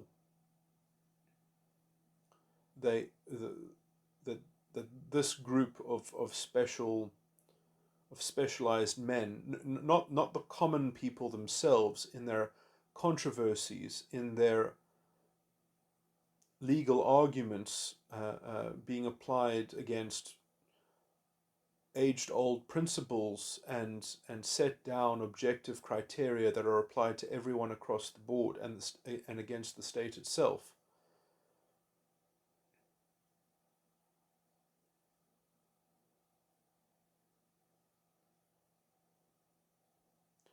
Anyway,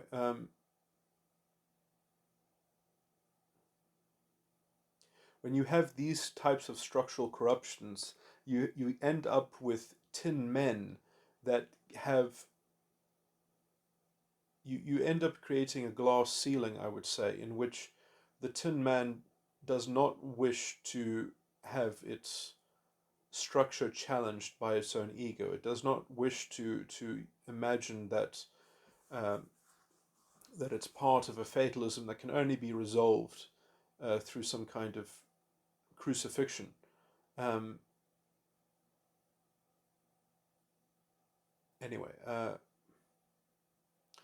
So I mean, okay, I'm talking a bit too much off the cuff. The main point here is that uh, the true identity of the Tin Man is uh, the fleshly thinking that needs to be crucified. Um,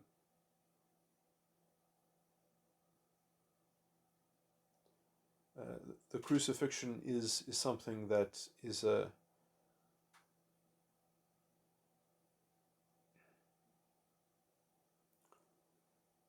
something that helps the Tin Man to conserve and preserve itself. And when the Tin Man thinks that it can actually be a kind of tin pot dictator, or a kind of, I mean, and sometimes the work of the crucifixion in some contexts, in some specific realms, does mean actually uh, to play your role according to the dead script or something like that. If that is where your sort of your contracts have led the Tin Man into, and to sort of, I mean, in some sense, that's the only way to clearly demarcate and to orientate yourself is, well, what has your Tin Man actually contracted itself into, and administer your affairs. And then, if you don't like your affairs, then negotiate or uh, administer your affairs in the future so as to novate towards the preferred arrangement. Uh, uh, get on with it, get onto it, move along. This kind of this esoteric activism of just complaining at the system for not already providing to you something that you feel you deserve, that you feel your Tin Man deserves, is, in some sense, I mean, all this has to do with this kind of sort of toxic feminism that has taken over everything, which is, in some sense, I think the main fascistic module, the main fascistic, sort of proclivity, which has of late been revived, in some, perhaps provoked by the enlightened politics of the 90s, um, because non-racialism and non-sexism really were instruments capable of allowing us to get on with it and to make the arrangements that we so wish, and such and such. The idea that you're going to blame all men for not already having typecast or useful stereotypes that would be convenient to you, and there's a matrix of convenience and power divided between identities. I mean, this is all quite useless, sort of layers of interpretation against social constructs, uh, which in some sense no one controls. And the idea that you can kind of get a free lunch out of having a pervasive centralized control over social constructs, rather than just seeing that they will naturally occur and they will naturally change and alter, um, as a secondary, trying to make a secondary set of effects, and social reductionism the main driver of societal progress and impetus. I mean, is just, it's I mean, it is to demand a furor to save society from its structural composition, uh, making everyone available to some kind of very strange form of interventionism, which is completely inhuman, which in some sense blithely contracts the individual into essentially a mere vessel of identity, into a mere token, which is then ironically and paradoxically, melodramatically engaged in all these very strange and perverse structures of, trying to trade jealousy for envy, um, or rather the other way around, trying to pass off envy, um, and disguise it as a kind of identitarian jealousy. Um, well, I guess you could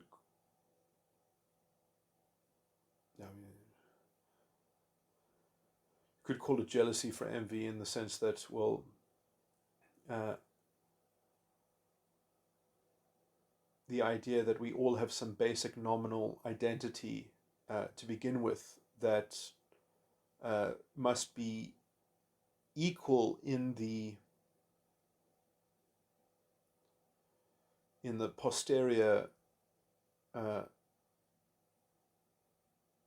posteriori experience, that in order to make for any a priori speculation or ideological schema as applicable and as reliable and dependable and deployable as any other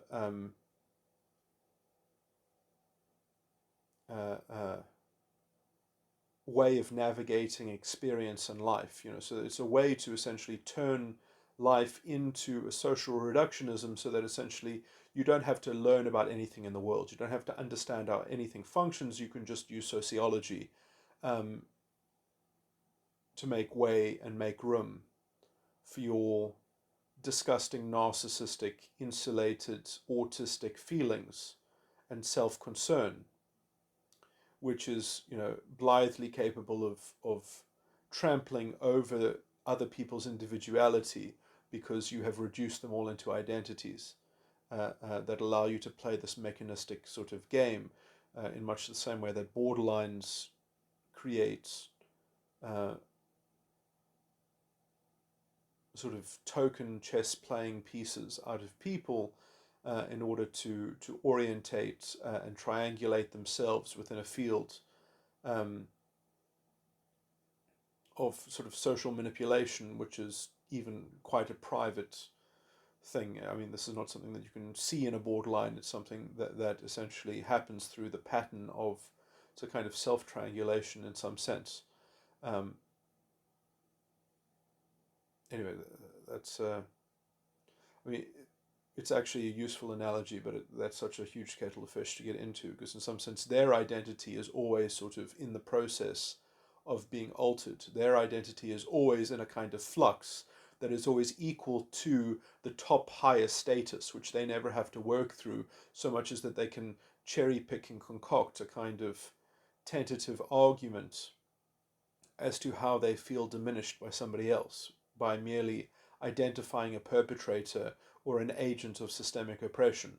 So essentially, as long as they can identify such a perpetrator, they don't actually have to do any of the work to achieve anything. They can virtually achieve it by just blaming someone, essentially.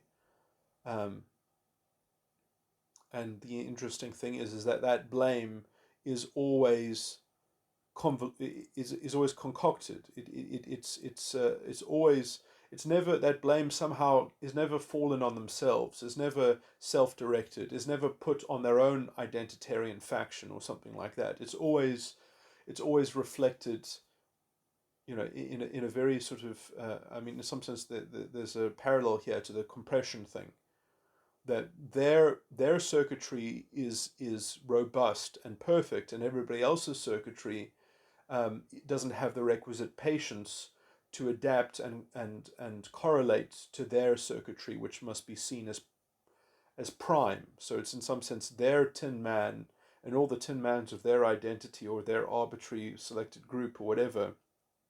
And if anyone in that group doesn't agree with this strategy, then they're not even considered part of the group anymore. It's how fascistic can you be? So, this is the kind of, I mean,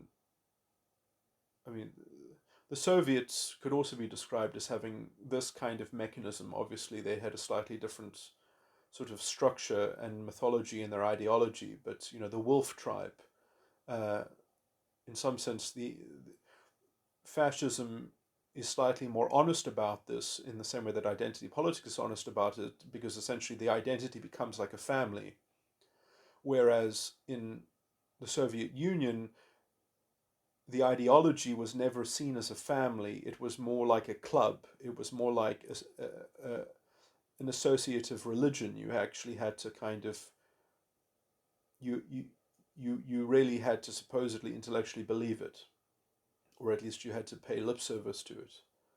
Um, you had to go through the motions. Um, you had to actually comply. Whereas obviously in fascism it feels maybe slightly more at ease because you're accorded to it. It's sort of it's in your blood or something like that. As long as you're not willing, as long as you're willing to prove that you haven't been duped by the enemy of your blood or something like that, that you haven't fallen prey to the Jewish conspiracy or something like that. So there's always that kind of, essentially the boundary can only be maintained by actually mocking up some kind of conspiracy, some kind of enemy, because then also you have an excuse when things go wrong. You can just divert the pressure by saying they did it to us. You have a de facto excuse every step of the way. It's white monopoly capital. And as soon as you have a so-called liberal democracy that tolerates this kind of bullshit, I mean, that can't stand up for itself. That can't stand up for its own integrity or something like that, and is going to normalize this kind of fascistic politics. Culturally, the whole system becomes bankrupt. But I mean, in some sense, it's already been intellectually bankrupt from the academics and the journalists that have normalized this kind of racialism, have normalized this kind of deeply profane and repugnant and sort of prejudiced worldview. I mean, you know, and in some sense, I mean, I do connect it with the Rajasic emotional tones of bashful and anxious, because I think that it's the bashful and anxious tones that give people this kind of low resolution narrative, and they want to have a low resolution narrative. That's how some tin mans are structured, and they need to have those narratives. If they don't have those narratives, their tin man doesn't even function. And this is problematic because these people will just fall in with whatever the cultural hegemon is. They'll just fall in with whatever seems, and in some sense, obviously, it's very hard to have a sophisticated culture that doesn't let those kinds. Yeah, I mean, famously, I would say that they always create in groups and out groups. They always create little tree houses and clubhouses and things like that. It's not as if there isn't a function to that. I mean, it's not as because you have to have membership and belonging and not belonging and non-membership. You have to make distinctions. If you can't make distinctions on some level, if you don't have boundaries, there's nothing to discern between. Um, but there is something about anxious and bashful in particular that fixates on the boundary, um, and the boundary becomes prior, and in some sense are they capable of relitigating those boundaries when essentially they're part of a whole system of consequential thinking, which becomes available and becomes convenient and easy. Um, anyway,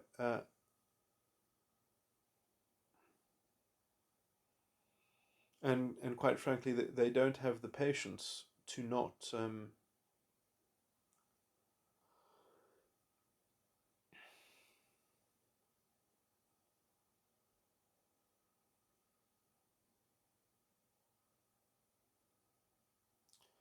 To forego that, and I do wonder if they are. I mean, I guess this makes me sound like a tremendous sort of brute on some level, but I do think that this Rajasic, these Rajasic emotional tones are are the source of um,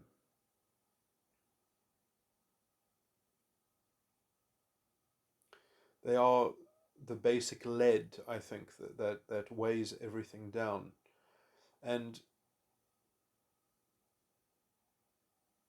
even just association with them can, without them being turned upside down, without people turning these things over and looking underneath them and checking up on them and being able to call them out and confront them, they get into structures, they get into institutions, and they set up arbitrary boundaries in order to keep the sanctity of the structure intact. And this is what corruption is, essentially. This is that, they make it easier to establish things. They make it easy for burgeoning revolutionary ideas to be set up and to be instantiated, and they are essentially what makes them just a new draconian orthodoxy. Um,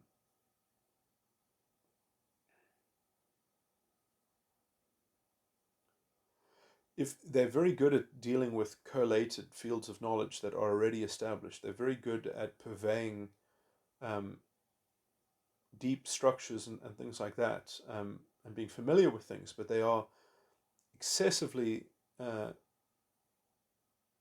I would say that they could be very good at conserving things um, that are properly generated and already sort of have a high level of functioning, and which they aren't perhaps part of the refinement thereof. Anyway, I mean, I haven't done an exhaustive survey of everyone that uses these emotional tones, but I mean, the first field circuit is made up of instinct, what will be; exuberance, what things mean or what things are, or what it is, to put it in a long form formulation, and of trust, what shall be. So it's made up of extroverted feeling, introverted sensing, and extroverted thinking. Trust is extroverted thinking, instinct is extroverted feeling, and uh, exuberance is introverted sensing. And that field circuit, they are being bashful and anxious therein. And that is regarded as a higher energy than angry.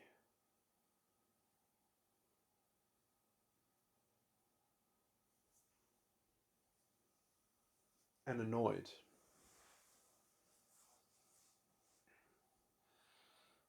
You see, if you're angry and annoyed, that can be novated into something else. That can be transmutated. Someone can say, well, are you angry about the wrong thing? Are you annoyed about the right thing? Think again, think again. If you're bashful and anxious, well, I didn't necessarily express it that well, but if you're bashful and anxious, you hold a higher,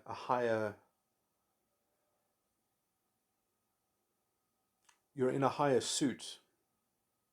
Um,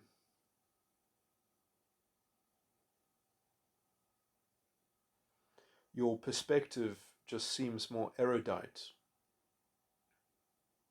because exuberance is a higher level tone. Sorry, is a higher level cognitive function.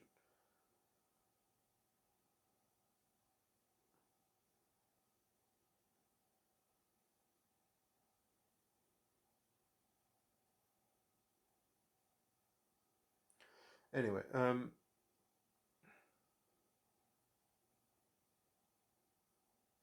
in some sense, there's no level of propitiation that can ever get these tones to reconsider themselves.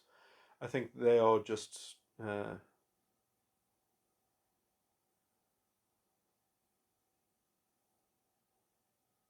as I call them lead for a reason, and I mean that in the alchemical analogy of the lead that must be transmutated into gold, and they are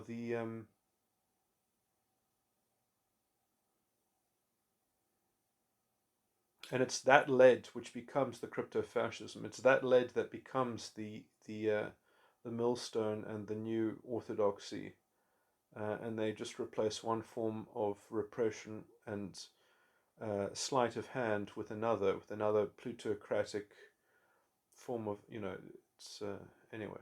Okay, I've spoken too much about this, I guess, but you see, what's nice about the legal system is that you can be annoyed and angry forever, and it can be part of a process of a contestation, of a development and discovery within the common law, of discovering new legal tests and new ways to manifest and to elaborate and to the same legal principles, that we have immutable legal principles, and we have all the philosophy, and then how we cash that philosophy out, we can be annoyed and angry ad infinitum, and we can refine it and make it better. But as soon as you have people who think that they can dictate the substance of the law from being bashful and anxious about something, and that is how the political buttons in the society work, I mean, it's just the rule of man. It's just, and this culture has seeped into the American psyche, and this is why I would say that America is in the fundamental constitutional crisis that it's in, uh, which is, again, I'm just repeating myself, the Napoleonic corruption. But anyway, um,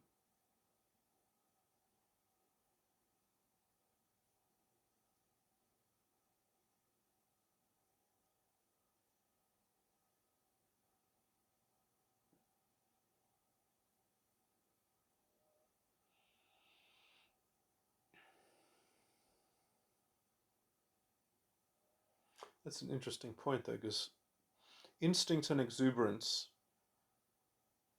which are the two tones that make up bashful and anxious, don't include trust. So, I mean, the field circuit includes those three things: exuberance, instinct, and trust. But the bashful and anxious does not include trust.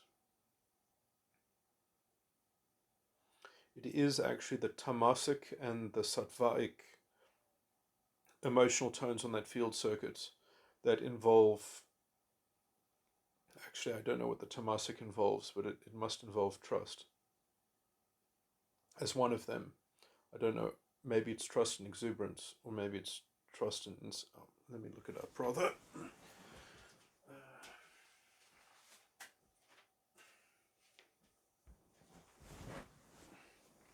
Oh, and I misspoke. I said angry and annoyed. I should have said angry and confused, because those are the two ones that are in this field circuit for sattvas: angry and confused. Anyway, tamas, it's trust and exuberance. That's interesting. But at least that has trust in it.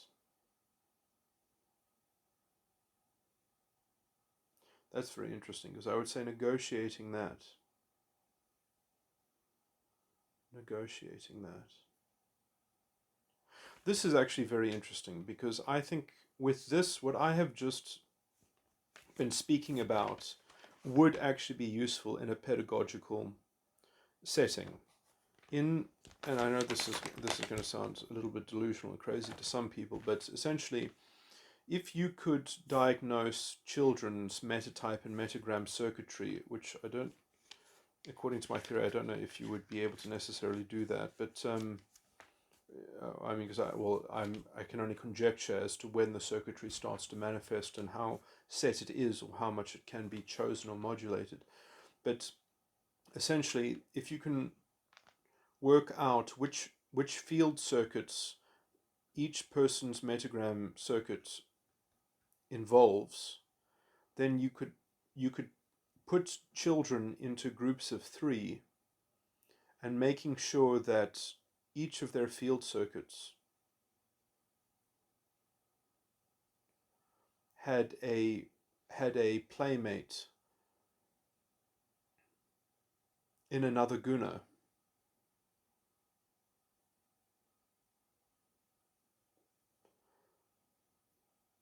They might learn the the dynamics of the whole field circuit, and therefore be very robustly anti-compressible, or at least their baseline of compression will be broader, that they will be, I mean, I can't think of good words, but essentially that they will be natively, at least have the capacity to be non-compressed, or be broadly aware uh, of the dynamics surrounding their own Tin Man. Anyway, that might be an interesting point in terms of pedagogy.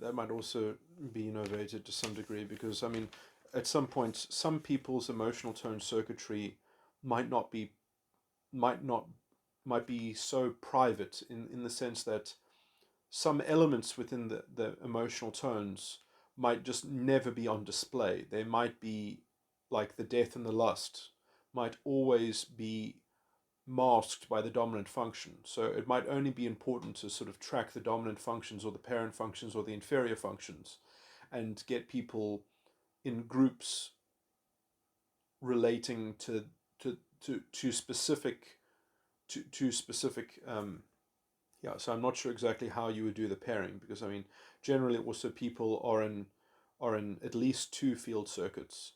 Um, their emotional tones are in at least two field circuits, and so my emotional tone circuitry is in all four field circuits.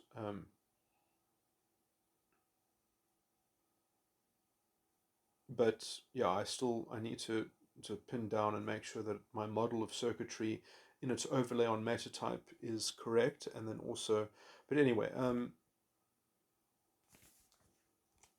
let me just make a theoretical note as well, is that, you know, I keep on obsessing with trying to create metagram circuitry overlaid onto metatype. It might just be that they are not reconcilable in that way, that they are just independent models, and that they don't overlay with each other. But let me not say that just yet. I mean, I haven't actually. I mean, I've always considered them that they should be embedded. Um, anyway, I just like to express the range of possibility, that just in case anyone else is ever retracing my theory, in case that's required. Okay, let me stop this recording. Did I make the simple point that I wanted to make about the Tin Man, is that the Tin Man needs um, it needs a reflection of itself in normative morality, which I believe can only happen in the mirror, the reflective surface of the rule of law. And in some sense, I think that that's also when you get people to. It's really good to watch this 4-minute video on the School of Life YouTube channel called "Why You Will Marry the Wrong Person," and in some sense, it kind of that is all about the Tin Man, I would say, to a large extent as well. Um, but let me also say that you know, your friends don't want to upset you by giving you character, by critiquing your character, and your enemies, you know, wouldn't waste the time. Is basically why people don't grow and develop in some sense. And if we and so let me just put this in another way, is that, you know, if people would actually get together and try to do something actually quite serious, let's just say try to make a court of law, like try to make a mock trial, or okay, no, that's a bit too hypothetical, and but I would say try to create your own independent justice system. Obviously, not one that only functions within the bounds of your own voluntary contract, but see how you can. You know, I think that's actually a really good exercise to do. What would it mean to create a space of high integrity, of high sovereignty, one in which that there were actual consequences, including judgments being made by your peers, and you know the structures, and I mean, it's not that you have to operate through such a clunky apparatus. It's that the capacity of the space is there, that it could go through a meticulous, drawn out, thorough, uh, court hearing and a court of record, you know, like these sorts of things, these sorts of capacities. I mean, there was a reason why, you know, you were judged by your peers. I mean, that's what the aristocracy were called, the peers, um, the peerage. That was the point even of the divine right of sovereigns, was to create peers.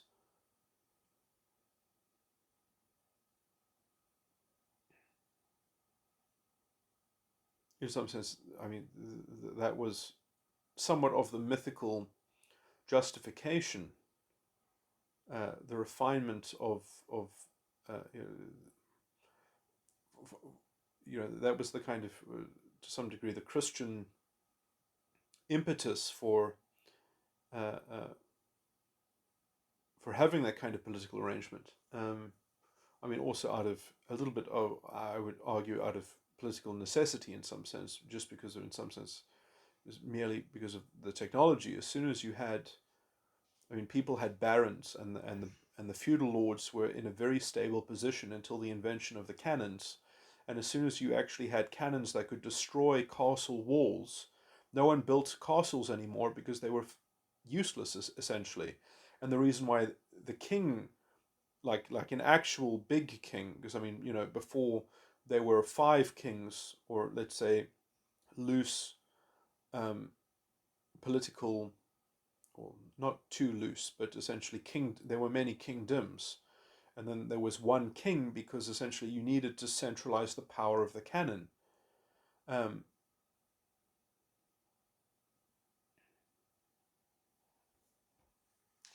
and then essentially I would argue that we moved from having from having a more local king to having a more impersonal conceptualization of sovereignty, and the transition and translation of kingship and sovereignty into a more impersonal, structured system of law, you know, and famously in Britain, the Magna Carta and such.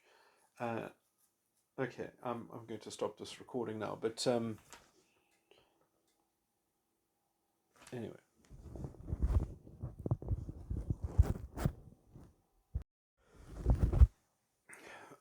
I guess I'm going to revisit what I was just talking about, sadly, with more speculation, but or with tinge the speculation. But I think what I'm about to model and or describe is seems quite viable and reasonable, and at the very least plausible. Is that in some sense the Tin Man thing? In some sense, uh, is that perhaps people can. So I do think, in some sense, the real. I mean, first of all, the whole Tin Man circuitry, emotional tone thing, I think, is actually somewhat distinct from content, because that way of modeling the form that content takes, or the style that content is taking, the grooves, like that's almost like an arbitrary level of of analysis, um, or it's a very technical and obtuse way of analyzing the actual subject matter. Um, I don't think that, like, you know, it works on a particular scale in the same way that quantum mechanics is a very interesting, you know, that if you understand all the features in quantum mechanics, you know, it's very edifying and interesting perhaps, but that it doesn't translate into chemistry. It doesn't. I mean, you can derive chemistry from it, but to make that jump is by no means, you know. So knowing it in the minutiae and in particular doesn't scale up at all in some sense.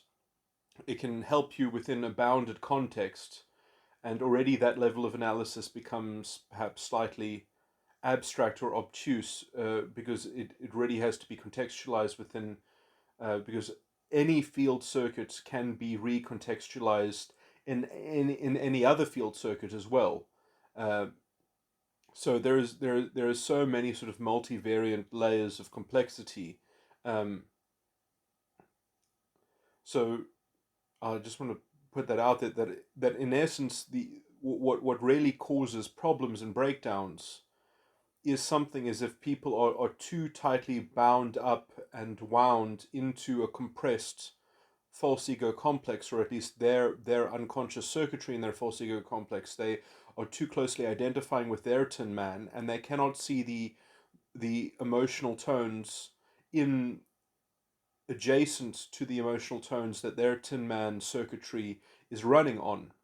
And so in some sense, the way to get around this is that essentially a kind of, there are two ways of expressing this. The one is that a person develops an internal awareness of these field circuits, develops an internal locus of control where they are sort of become non-localized to their own circuitry, and they can empathize with other circuitries and other perspectives. They can empathize with other identities in some sense, and they can simulate or emulate those other perspectives in their mind. They can comport themselves in such a way where they are just not satisfying their own circuitry, but they're also satisfying other people's circuitry, where they are saying, okay, well, it's not just me that this decision making process should involve. I should include the other perspectives.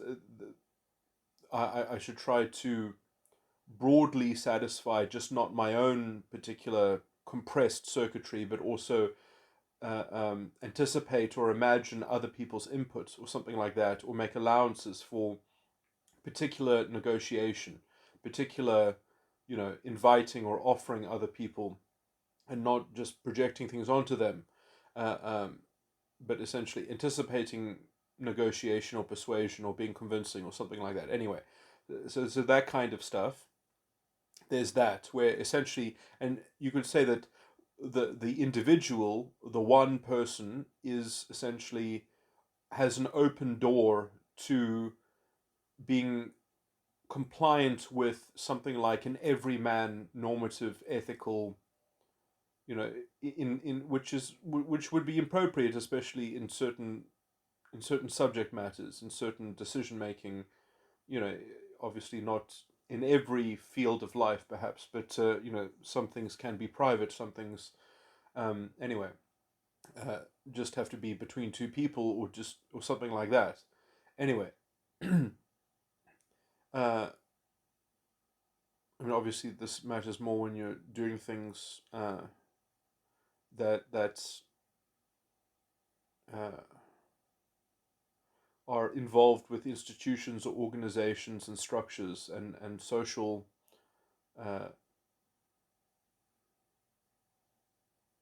uh, relationships, which have a social life or a public life. Anyway, and then let me just say that the other thing is that essentially that the culture itself, the ethos itself, the institutional integrity of a system has pro-social uh, failure mode procedures and protocols in place that kind of either to avoid or to assist in the resolution of the breakdown of because I didn't get to make this point more clearly, is that essentially because the real nexus of all the problems that are caused can essentially be approximated to stagnation.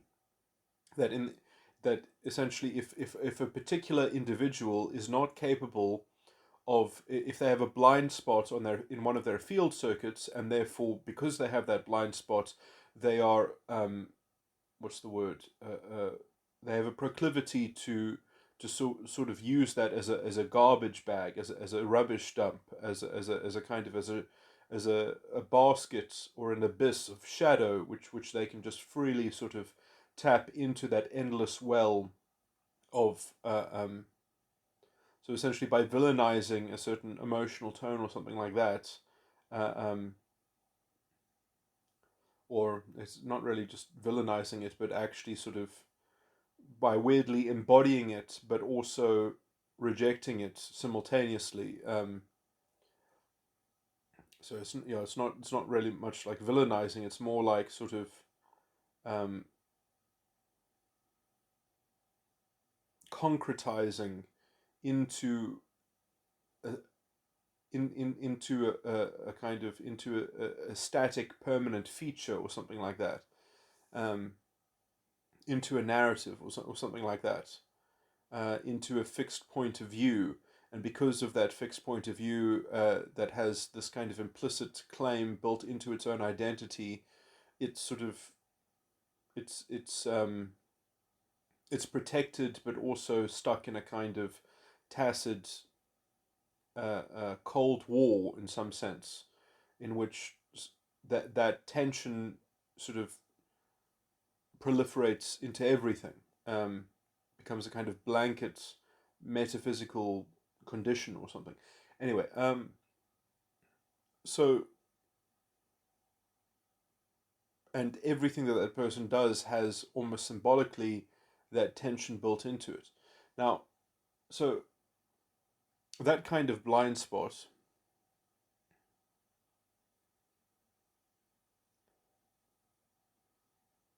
Let me just okay. Let me just cover myself and say I don't believe I'm having that kind of blind spot between the anxious and bashfulness thing that I'm complaining about, because I would say that the problem with the anxious and bashful thing is that it can't make peace with itself. It creates these fiefdoms. It creates these schismatic camps that aren't reconcilable. That are these sorts of these cliques. These goatish cliques, um, which have really no way of commensurating between one another, except to have these sorts of these bubble universes side by side, almost like ethno states or something like that, um, separated in their unity or something like that. Um,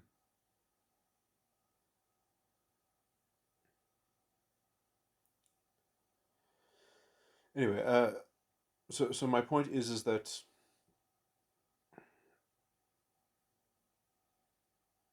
the real problem of the Tin Man is almost like that of being stagnant in these field circuits. Um, And so, just to get people fluid and flowing on those sorts of things, to decompress their circuitry, which might not be, I mean, first of all, you can't force this onto people, I would even say. Uh, uh, Especially also not within a liberal democratic, sort of thing. You can't just re-educate people, and even if you were allowed to try to re-educate people, you can't you can't force people to learn something. I would say. I mean, you might be able to program them, but you won't be able to really get them to learn something. And so, and there might be a slew or section of the population which is just fundamentally corrupted by, let's just say, either a pedagogical um, uh, lapse in which that they will not be recoverable in some sense, or uh, broader than that, people just don't choose to. I mean, even if you had everything correct, it's not to say that you wouldn't have individuals that simply wouldn't, by their own election and their own impetus, you know, choose a different path that is just incongruent in some sense. So, I mean, the only thing that I can think of that somewhat, I think, gets into some of this kind of these issues and these sorts of thinking is the culture series. Um, uh, by Ian M. Banks. I think that is, in fact, the cultural ethos that I think is I mean, you don't often see the inside thread of what's going on in the culture. You can only see it. I mean, you often see in the culture series, you're seeing the culture from the outside, the civilization that is called the culture.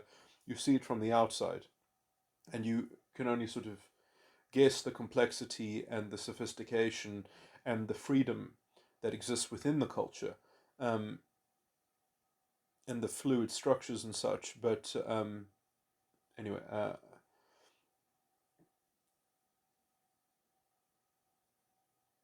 but there is one thing that I would say is evenly spread within the culture that I think, or at least it comes through when I read the culture series, is that it has the same value ethical standard. They have a shared, they have a certain consensus that that that allows them even to tolerate outliers, because the consensus is so pivotal, and everything depends on it in some sense. And in some sense, it is the centrifugal, um,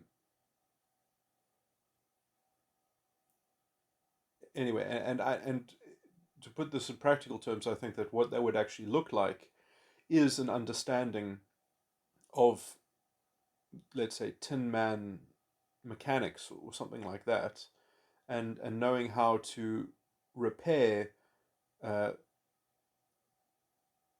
the disrepair and also the danger and the hazard which is created by people's aberrated tin mans that are um, want to uh,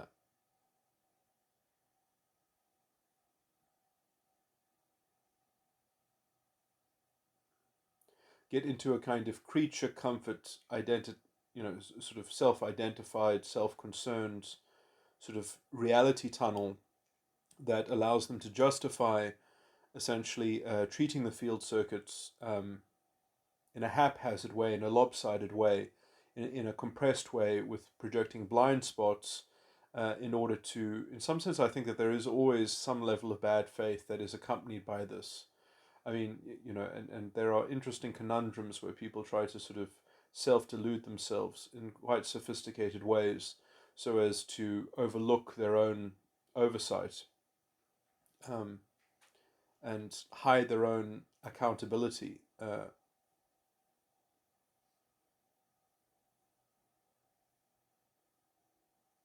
and their languishing self determinism. Um,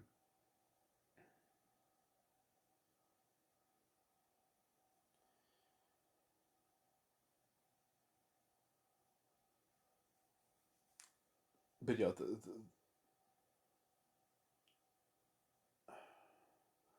me just find the thread that I'm trying to complete here. Is that so? There, in some sense, the pro-social protocols and procedures and processes, um, that might be part of institutions or part of the culture that keeps things on the square, on the up and up. Um, uh, is really not about generating a high trust society. It's about generating and keeping and guarding integrity. It's about normative ethics and values. It's not about the ends justify the means. It's not about trying to affect a particular outcome. It puts normative values and ethics first in some sense, and in as much as that it stops that stops being reflected in the processes and the protocols and the procedures that are being used, then I would also argue that it is prone to corruption, because then the mediation that it might apply to controversies would uh, again be focused on the ends justify the means, and the actual process itself would not be reflective of something that could be inculcated within an individual psyche and an individual schema. You see, this is why I rail against people who talk about self-organizing bullshit and self-organizing collective something, collective consciousness or collective intelligence and all that kind of bullshit. We If an individual does not understand something, it is not understood. You can't have an artificial intelligence of some fucking collective. You can't have some sort of brainiac. I mean, that's essentially when you talk about some kind of collective intelligence, that's essentially what you're trying to, you're literally trying to take out of the Superman comic book series, you're trying to install Brainiac into a fucking Krypton, is what you're trying to do. Trying to turn planet Earth into Krypton. Um, so, and there is, again, and as soon as you give yourself up into that kind of specious project of sort of to abandon the understanding and abandon the self to some sort of higher ephemeral program and project that is going to be collectively validate your integrity and bestow integrity upon you from the top down or some bullshit like that. You've just created some kind of crypto-fascist bullshit. But you see, this is the thing.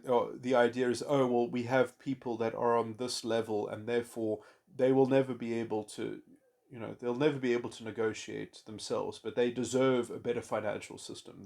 The 99% deserve to get what they want when they occupy Wall Street. No, they don't. They're fucking miscreants, and the best ones on among them knew that about this collection of ragtag people, and they were there looking for other people to have conversations with amongst themselves, not trying to send signals to the greater society. Uh, and I would argue that there are too few of them of that ilk in that crowd, too few of them to call this a democratic sort of project. It cannot be a democratic sort of project. If you think that it is, then you're just another Napoleon. You're just another in the making, I would argue. But anyway,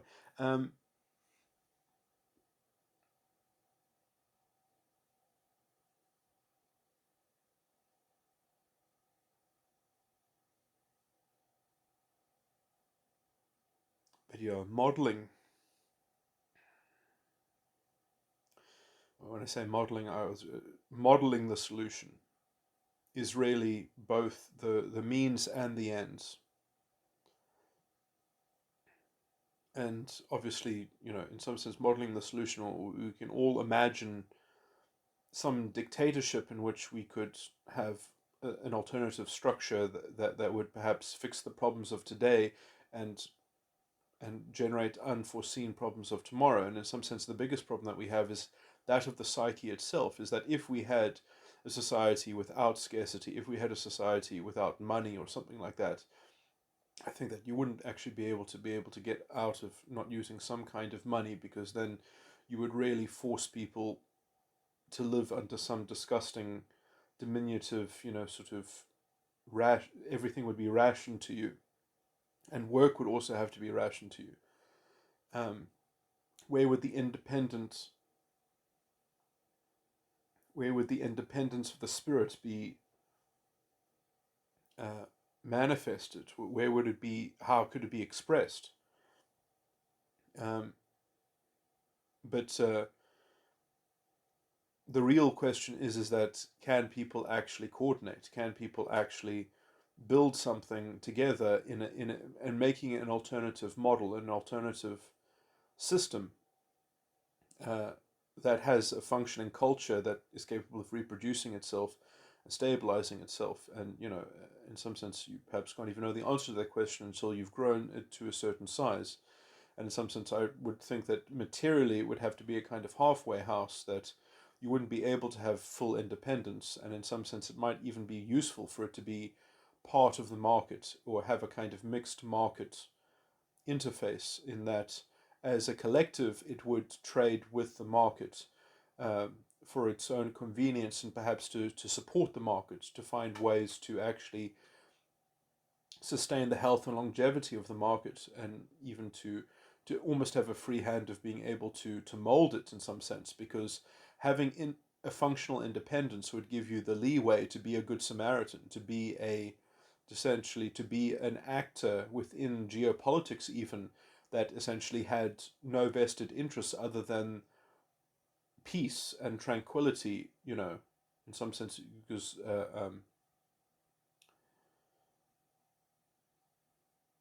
because it wouldn't have anything other than transparent systems, or at least systems that were capable of some kind of transparent. Um, Obviously, how you develop transparent systems that can't just be exploited by bad actors from the outside, wishing to infiltrate or to subvert or something like that, is an int- is a probably, I think, a useful challenge to develop authentic enough structures in which these things can very efficient means of transparent sort of troubleshooting and sort of I don't know what it's called when I'm just trying to think in some kind of when they test if something can fail or not fail. Um, anyway,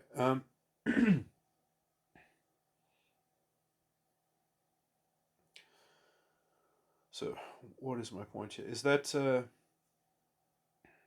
I mean, at some point, this you can't go beyond actual human ability and intelligence. You can't sort of scale beyond that into some kind of imaginative, hypothetical sort of thing. But and this is why I say that generally, what is holding us back is knowledge of psychology, or knowledge of a psychology that's capable of having a decent culture. Because I mean, in some sense, I think psychology is completely captured um,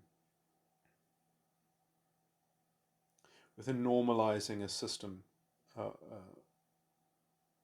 cultural currency of.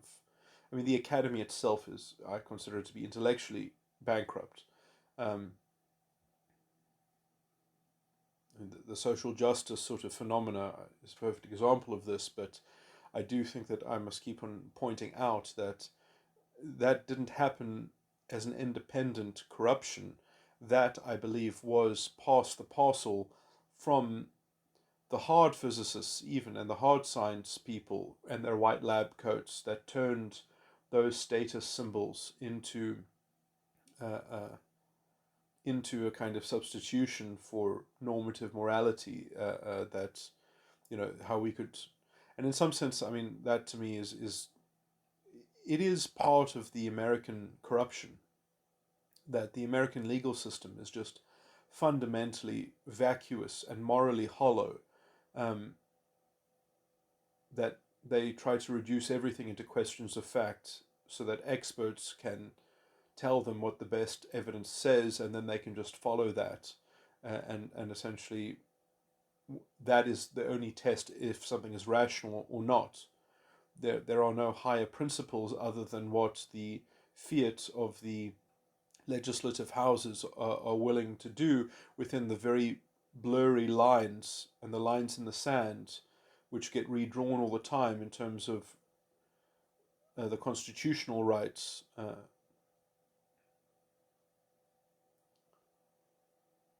which are effectively non-justiciable, and that effectively do not have clear remedies attached to them, or the legal tests that involve them are a joke if it's a legitimate government purpose. So as long as you can rationalize that it's a legitimate government purpose, you don't have a right, essentially. Um,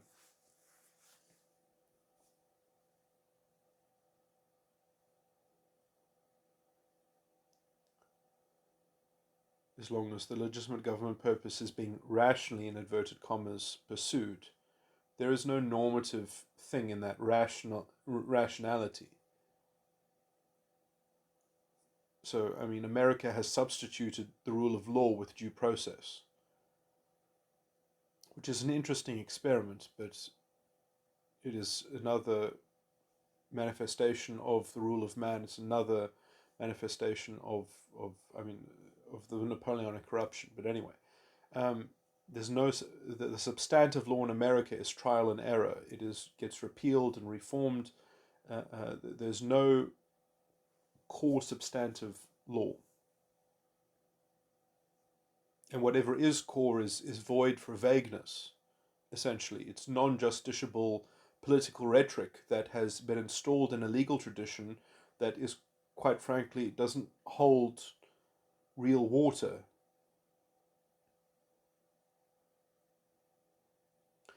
Which has created its own cultural system in some sense, because you could say, well, yes, it's clay that is being formed, and if the clay gets too brittle and it's going to break, then the people must provide the water to keep the clay lubricated or something like that. So it's not without its, it's forcing people to follow some thread, to collectively be on the same page through this churning of history. And it is messy, and it is, you get your hands dirty, and in some sense it is one valid permutation of some kind of Christian reduction. It is an interesting experiment. Uh, I would just say, at some point you have to fix your. I mean, America has been a mess ever since the Civil War, and it still has those wounds cannot heal because the 14th Amendment and the states' rights. I mean, it's a fucking mess. It just doesn't function on paper. It doesn't. The words of are de facto insufficient and deficient. The legal structure in America is fundamentally broken and deficient. Um, except if you say, well, it requires a political scene that keeps itself vigilant and that corrects itself or something like that. So I mean, it has its charm, it has its character, and in some sense, it says essentially, we promise you these rights, but they're not real. But you have to protect them yourself at the ballot box. So watch out. That's the sort of the byline of America. It's not without its charm. It's a different. I would argue that that actually makes it fundamentally corrupted, though, because then you can't ever fix the law. You can't ever really have the rule of law. And in the meantime, when you don't have the rule of law, you will always have cheaters. You will always have people who are using power in an untoward way, in an unaccountable way, and it's just the legal. Even on paper, it's not capable of, because all the law is made by lawyers, is made in the legislative houses. It has no principles that make it a general purpose, that cover itself, that cover all avenues in principle. At least if you have bad legal tests, you can argue that the legal tests need to be reformed, and that the jurisprudence need to evolve.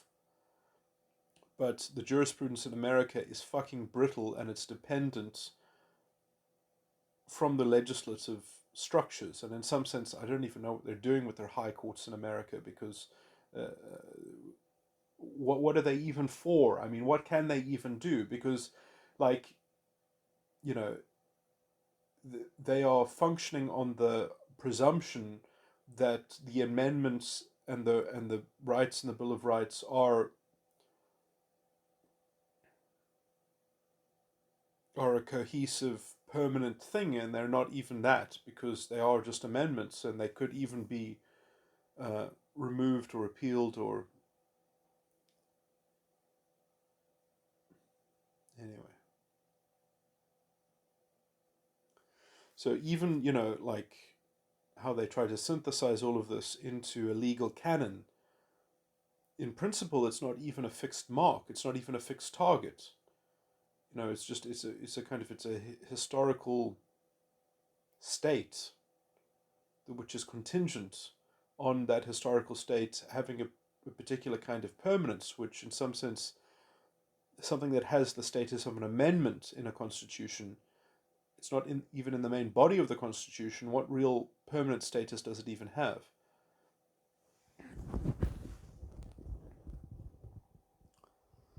Anyway, and then I'll just point out that what I've been railing against as well, slightly, is that you get these sort of pretender high intellectual charlatans where they all just sort of they all create labels for everything, and then they'll have a very highfalutin, but they don't understand how things work or how they might work in some alternative or ulterior, you know, mode or paradigm. They haven't done any deep thinking. They've just got like jargon for things. They've just got labels for things.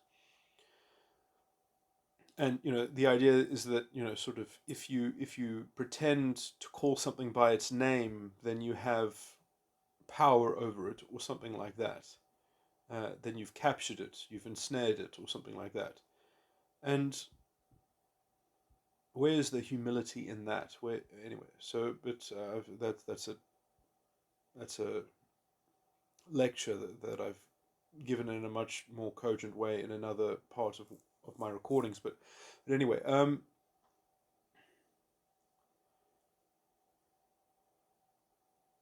it's those sorts of things that I find are the totems that the anxious and bashful um,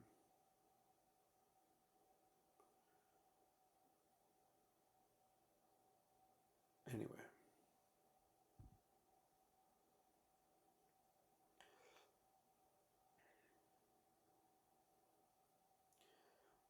I do believe it's much better to be angry or confused. Um, then you're in the process of using these things or not using these things, or seeing how what their utility is for or how useful they are.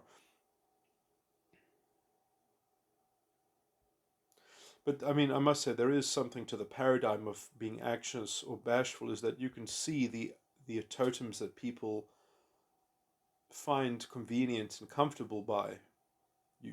I mean, it's a different perspective on everything. Well, it's a different. I mean, it's a different. I mean, you can actually see things. You can see how people relate to what things mean and what things are, and so when you have those tones, you see how people are invested into how systems already work, and you see systems in a different way, perhaps in a way in which I cannot. Um, it's not part of my tin man, but I do come across it, and I am somewhat sensitive to it. But I must say, I find myself needing to be insensitive to it, because these people are in a conflagration between each other, people who are anxious and bashful about these things. I mean, it would be interesting to find common denominators between these things, but sadly, even the common denominators between these things, I find them to be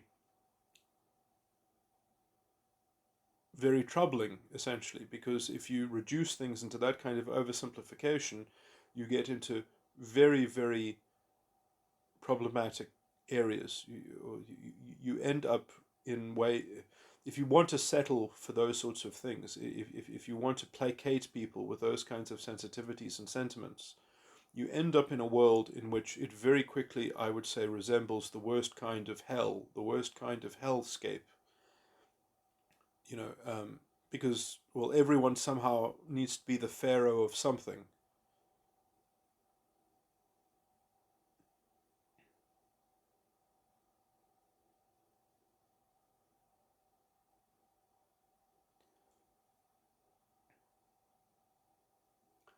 There is something quite regal about the bashful obtuseness, as it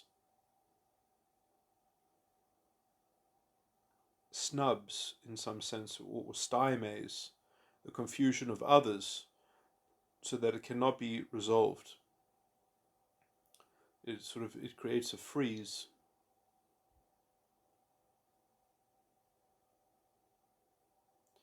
At least there is a common trust, perhaps, within the perspective of annoyance. Anyway, I'm really rambling and babbling on quite a bit. So what's my point? My point is that we can try to create a society around an idolatry of totems, of pro-social procedures and processes and etiquette and niceties and decorum. or we can actually have processors and things like that. And I would say that, I mean, there's a I guess you can say that I'm just labeling all of this within my system, but there's a reason why the Hindus said that the Sattvaic temperament was golden. And I mean, I'm not even looking at all the other field circuits, but I do think that in some sense that the poison of corruption is found in this first field circuit. It is, but anyway. Uh,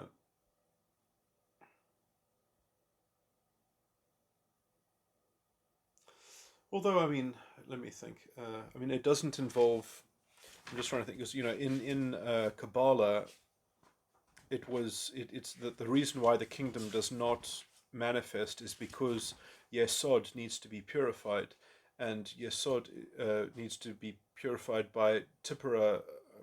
Please excuse my pronunciation; it probably sucks, but and Yesod, I believe, is what I call placidity. In which field circuit is placidity in? Anyway, I mean, now I'm just talking like a mystic.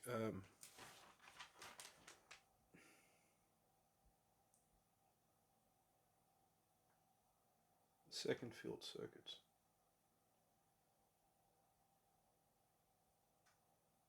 Ego rushed is the Rajasic, and elated scared is the Sattvaic.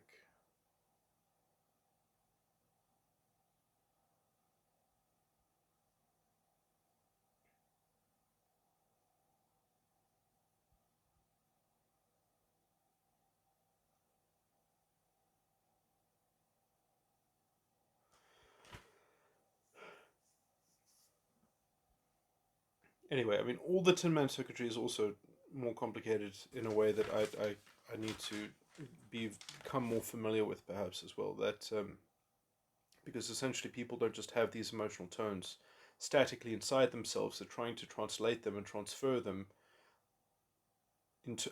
They're trying to hold on to a point of view with this emotional tone, and then link that to the next habitual link in the chain. Um, so they actually need to they need to siphon off this perspective to fuel access to consciousness deeper in their um, cognitive stack.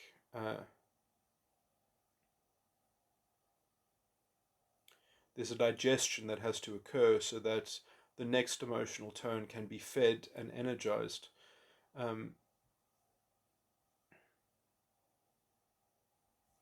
and so there's, all the emotional tones are fundamentally extractive. The Tin Man is an extractive funnel um, connected with the world. Uh, and in some sense, I mean, it will. And there's a kind of karmic balance there that I mean, I don't know how strict this is, but perhaps it's for each iota of emotional tone that it takes in, it has to output, perhaps, um, or it's held inside the self as a kind of as a powder keg um,